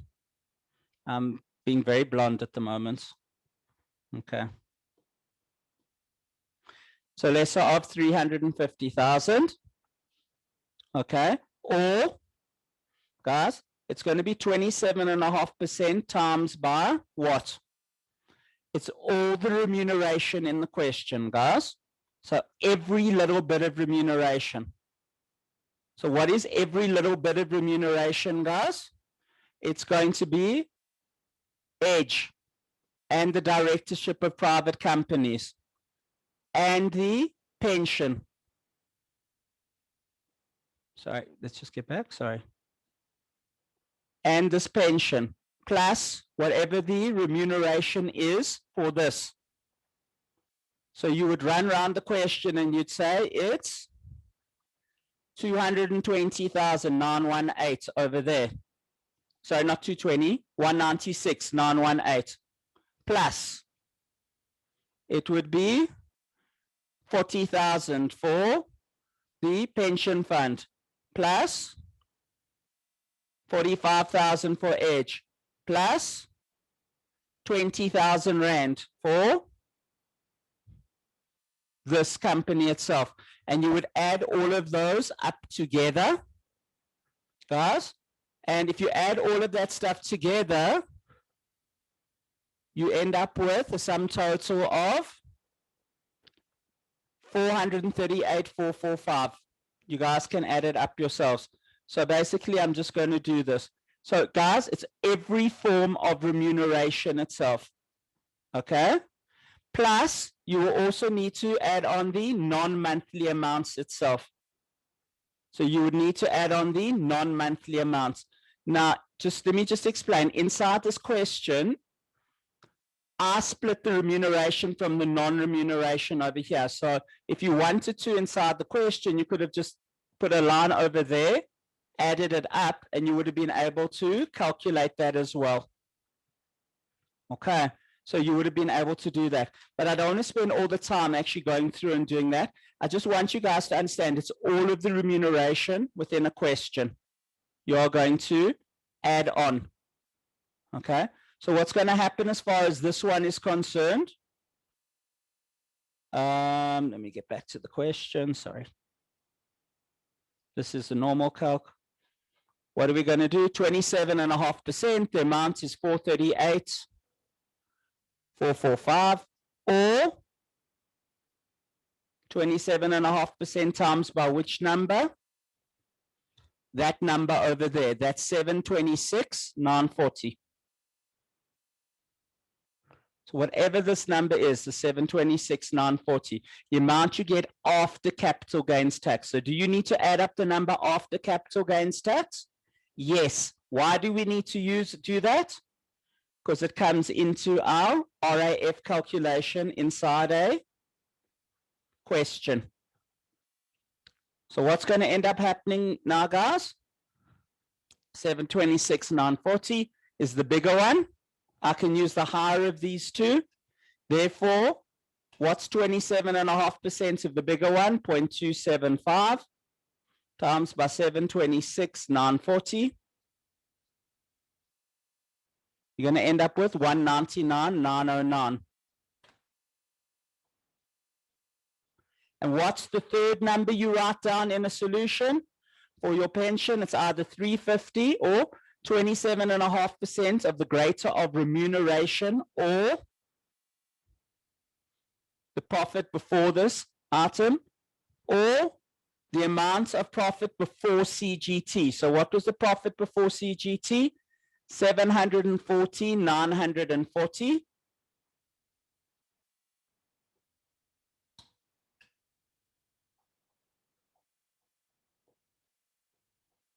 And that's what your pension deduction is limited to. Your pension deduction is limited to the lesser of 350 or 27.5% of remuneration or 27.5% of profit up until this point in time. So normally in an exam, they'll tell you what remuneration to put into this calculation. Okay. Or you're going to have to just add it up if it's a small one. Or profit before CGT. So this is profit before CGT. And that's how you're going to do it from a tax calc. Actuals 32. All of these numbers are bigger than 32. So what am I going to do? I'm going to take off 32,000 Rand off there. So 32,000 Rand comes off. Going to cross it off. 726 minus that is 694,940. There we go. Okay. So there's your taxable income. Okay. So there it is, guys, for a normal tax calc. What is it? Actual, limited to the lesser of 350 or 27.5% times remuneration or 27.5% times by profit after CGT, taxable income after CGT, or taxable income before CGT, the 714,940. And there's your deduction. Let's finish the employee's tax calc now. So let's finish the employee's tax calc at this point in time, guys. So there it is. That's your annual amount. How does it work, guys? We only worked for 8 months. So what are we going to do? We need to do this. So guys, what have we done?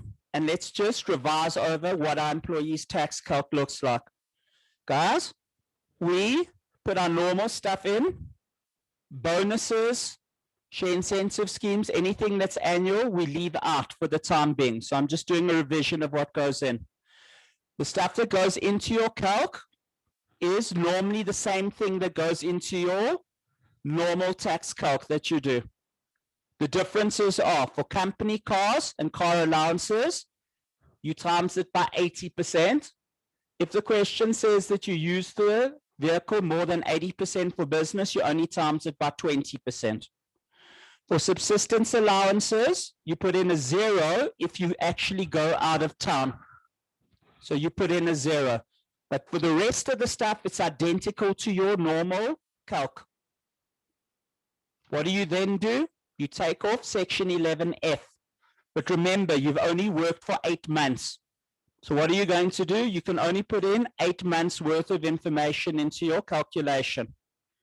And when you do the 350,000, it's times 8/12. And when you do the second calc, the 27.5%, you're going to use whatever your remuneration is that you've calculated thus far inside the question. That's what you're going to do. 196,918 we are. So what do? We annualize times 12/8. And this is what we do. And it's a stock standard thing that we do in every question. 196,918 times by 12 divided by 8 gives you 295,377. Okay, 295,377. We need to go do a tax calc now. 295,377. Let's do it on a tax calc. Okay, where we here, this one. So it's 295,377 minus 205,900 times by 26%.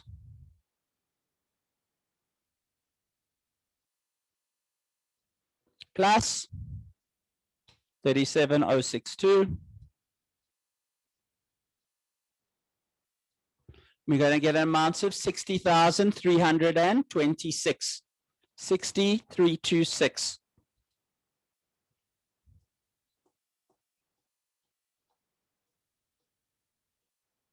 What's the next step in an employee's tax calculation? We've annualized off. Now we need to take off our rebates. Minus your primary rebate, 14,958. He's over 65, so we're going to take off an old age rebate. How much is your old age rebate? It's 8,199. Okay. So we've taken those two off so far. What is now going to happen in an employee's tax calculation? I'm now going to discuss what happens with medical in an old age, in a tax calc. Okay, so I'm going to go back to the notes and we're going to discuss what happens with medical aid.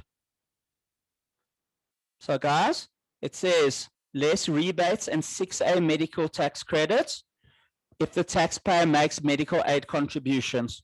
So guys, can we take off a 6A rebate? Yes, no problem. So let's just go back to this question. I'm going to take off a 6A rebate.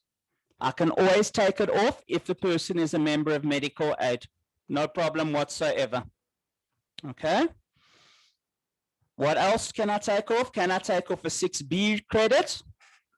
It says plus 6B credit only for contributions if the taxpayer is 65 years or older.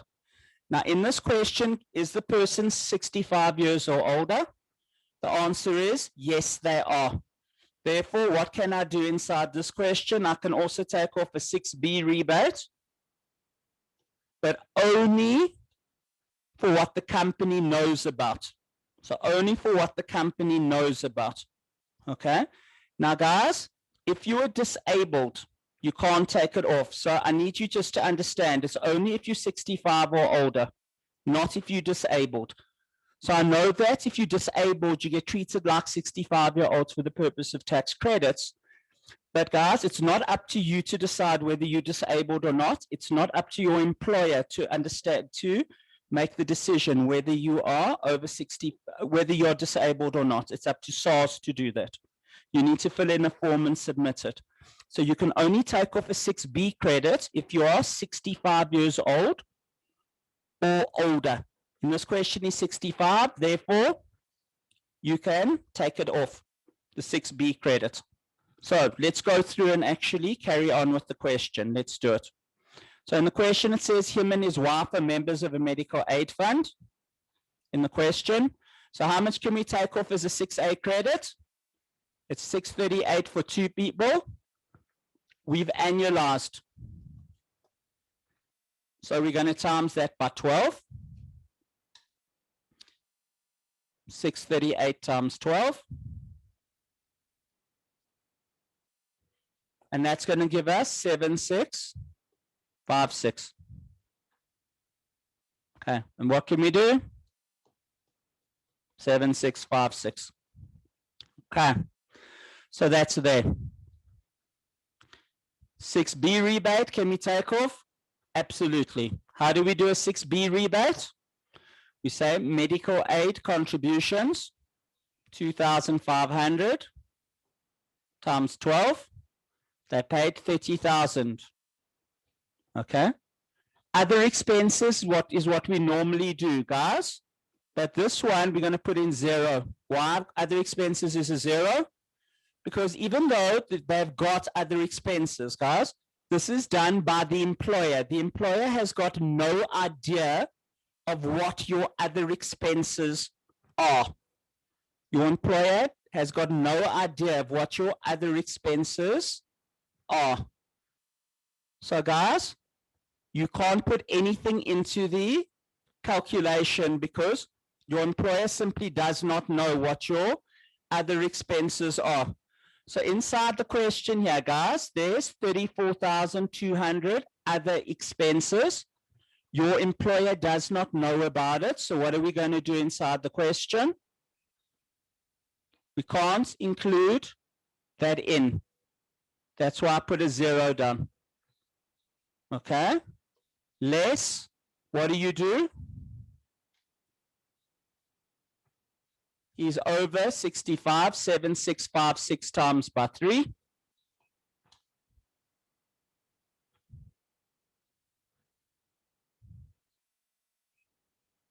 That gives you 22,968.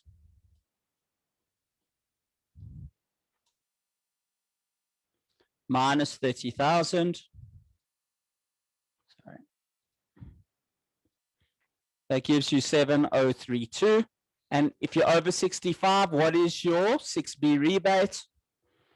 Times by 33.3%. So times by 0.333. And that's going to give you an amount of 2,342 to take off. Okay. So how, for employees tax questions, how do rebates work and tax credits? You get your primary, you can get your old age rebate. You can always get a 6A, it doesn't matter who you are. If you're a member of a medical aid, you can always get a 6A rebate. You can only get a 6B rebate if you're over 65. And this question is over 65, so we got to take off a 6B rebate. But how does it work? We cannot put in other expenses. Why? Because the employer doesn't know about it. And what do we end up now at this point in time, guys? We now need to multiply everything through. So it's 60,326 minus 19. Sorry, not 19, 14. 958 minus 8199 minus 7656 minus 2342 gives you 27,171. What's then going to happen, guys? You're going to times that by 8 over 12.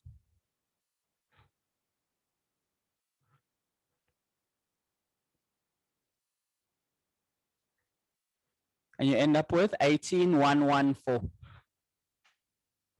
And what are we going to do with this, guys?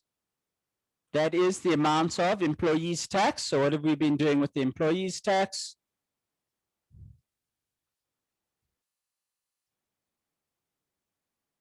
Sorry.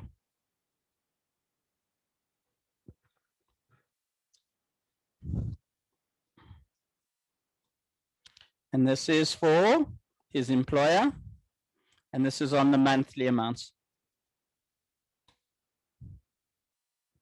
Okay. Now let's do the annual amounts, guys. And I'm going to do the annual amounts here inside the question, just over here, because I found that people find it. That's why I've left a space, by the way. I find people find it easier to understand if I do it here. So what basically happens, guys, is what you need to do is you need to say, listen, my monthly amount that's been annualized is 295,377, same as that number in the question. How much is my annual amount? Let's have a look at the question.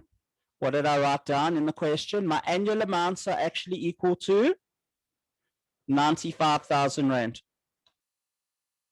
So monthly is the amount that I've calculated, the 295,377. My annual amounts are 95,000 Rand. If I had to add both of the two together, what would I end up with? I'd end up with 295,377 plus 95,000 Rand.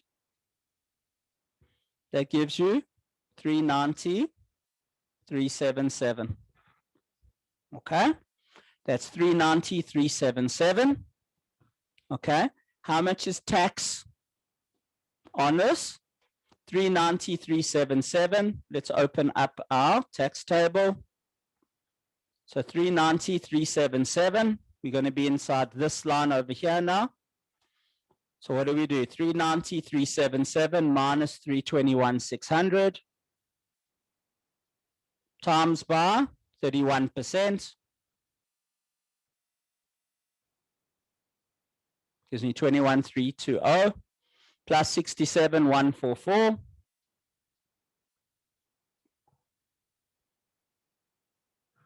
Wait, what happened there? Why did it not work? Sorry. Apologies, sorry. Let's just go back to the question. 390,377. Sorry, 390,377 minus 321,640. 321,600, sorry. Times by 0.31 equals that plus 67,144, sorry. 88,465. So tax is 88,465. Guys, how much was tax without the bonus? So tax with the bonus is 88,665. Tax without the bonus is 63,226. So tax with the bonus minus tax without the bonus must give you tax on the bonus. So how much is my tax on the bonus itself? It's equal to 88,665 minus 60,326. And that's going to give you 28,339. So how much tax is there on the actual bonus itself? 28,339. Is that all right? So that's what you need to calculate, guys. So that's what you need to calculate. Okay. So just basically as to what you've actually got there. Okay. What am I going to do with this bonus? I'm going to go and put it down over here now. Sorry, it's forward.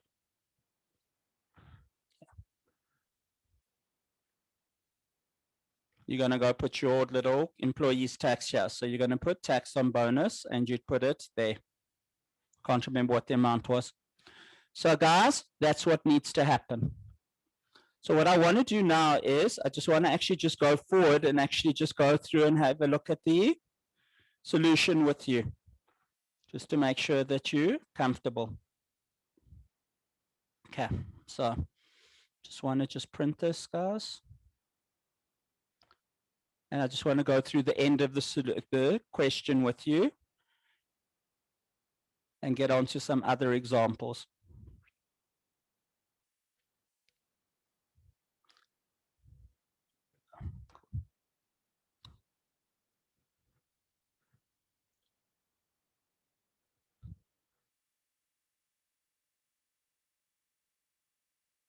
Great, thanks.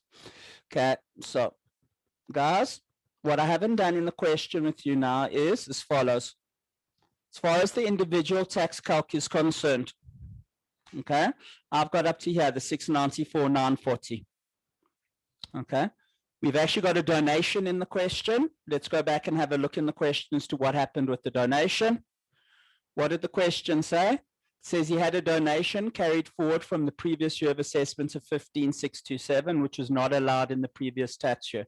He made no donations in the current year. So what are we going to do? We're going to say actual 15,627, that's the amount carried forward from last year. You have to add up,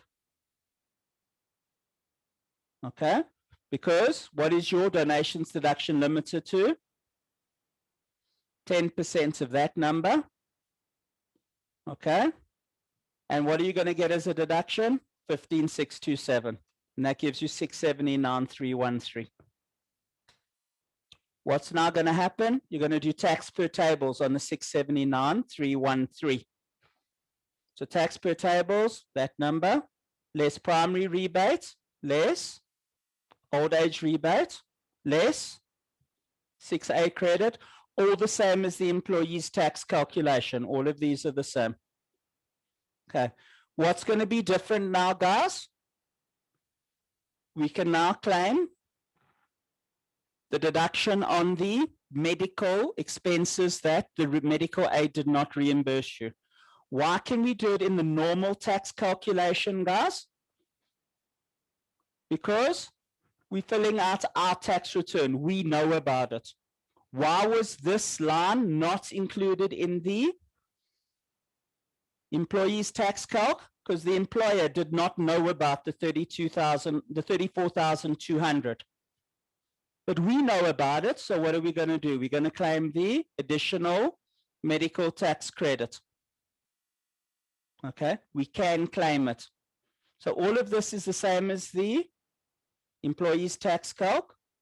We can now claim the remainder of the 6B credit because this is a tax return. I know how much medical aid did not pay me back. That gives me 148,103. And what do I get to do? I get to take off all of my employees' tax. So for Shit Employer, the monthly amount and the annual amount. For the pension fund, for Edge, plumbing business, nothing because it's an RC. For XPTY Limited, I'm an executive director, so there's an amount off. For YPTY Limited, nothing because there was no employees' tax taken off. And I get to take off my first and my second provisional tax payments. Okay. Those are in the question here. It says you made a provisional tax payment. The first one was 3,000 at the bottom there. And the second one over here was 6,000. So I paid that in advance. So what am I going to do? I can take off the 3,000 and the 6,000. And whatever's left over is equal to my third provisional tax payment. So I had a couple of things here that I wanted you to understand at this point in time. Those things that I wanted you to understand are as follows, okay? Number one, okay? You will do an employee's tax calculation for each separate employer in a question. If it is a foreign employer, no tax gets withheld because they don't know about South African tax rules. If it is a pension fund or an annuity fund, you will do a separate calc for them. If it is part-time employment, you will multiply it by 25%. If you're a director of a company, if you're an executive director, you will do an employees tax calc. If you are a non-executive director, you will not need to do an employees tax calc. Okay. And if you're in standard employment, what are the steps? Step 1, split out monthly away from non-monthly. Okay. Anything that's non-monthly, that goes into a separate calc. What do? Add up all of the monthly amounts. Normally, the monthly amounts are the same things you would put into a tax return. The differences are, if there's exempt income, you don't put it in. If it's a car allowance or a company car, you multiply it by 80%, but only on what the employer knows. If the employer question says that the employer knows you travel more than 80% on business, instead of timesing by 80%, you times by 20%.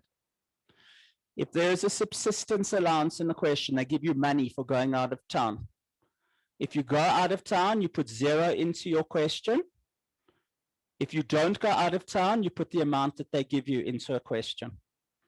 What do? You add up all of the amounts just for that employer. You take off pension just for that employer. Tax per tables times 12 over whatever to annualize it up to a year. Tax per tables less rebates. If you're over the age, if you're a member of a medical aid, you can take off a 6A tax credit. If you're over the age of 65, you can take off a 6B tax credit. Work out the amount times however months over 12 to take it down to just the number of months that you've worked. In this case, times 8 over 12 in this last example I've just done with you. For your annual amounts, what do? You say tax before I added on the annual amounts, tax on the amount after I've added on the annual amounts, and the difference between the tax with the annual amounts and the tax without the annual amounts gets treated as taxable income. It gets treated as tax on your bonus. Okay, and these are very, very hard, detailed examples, but I did a whole lot of individual stuff, smaller stuff, so that you understand. Okay, so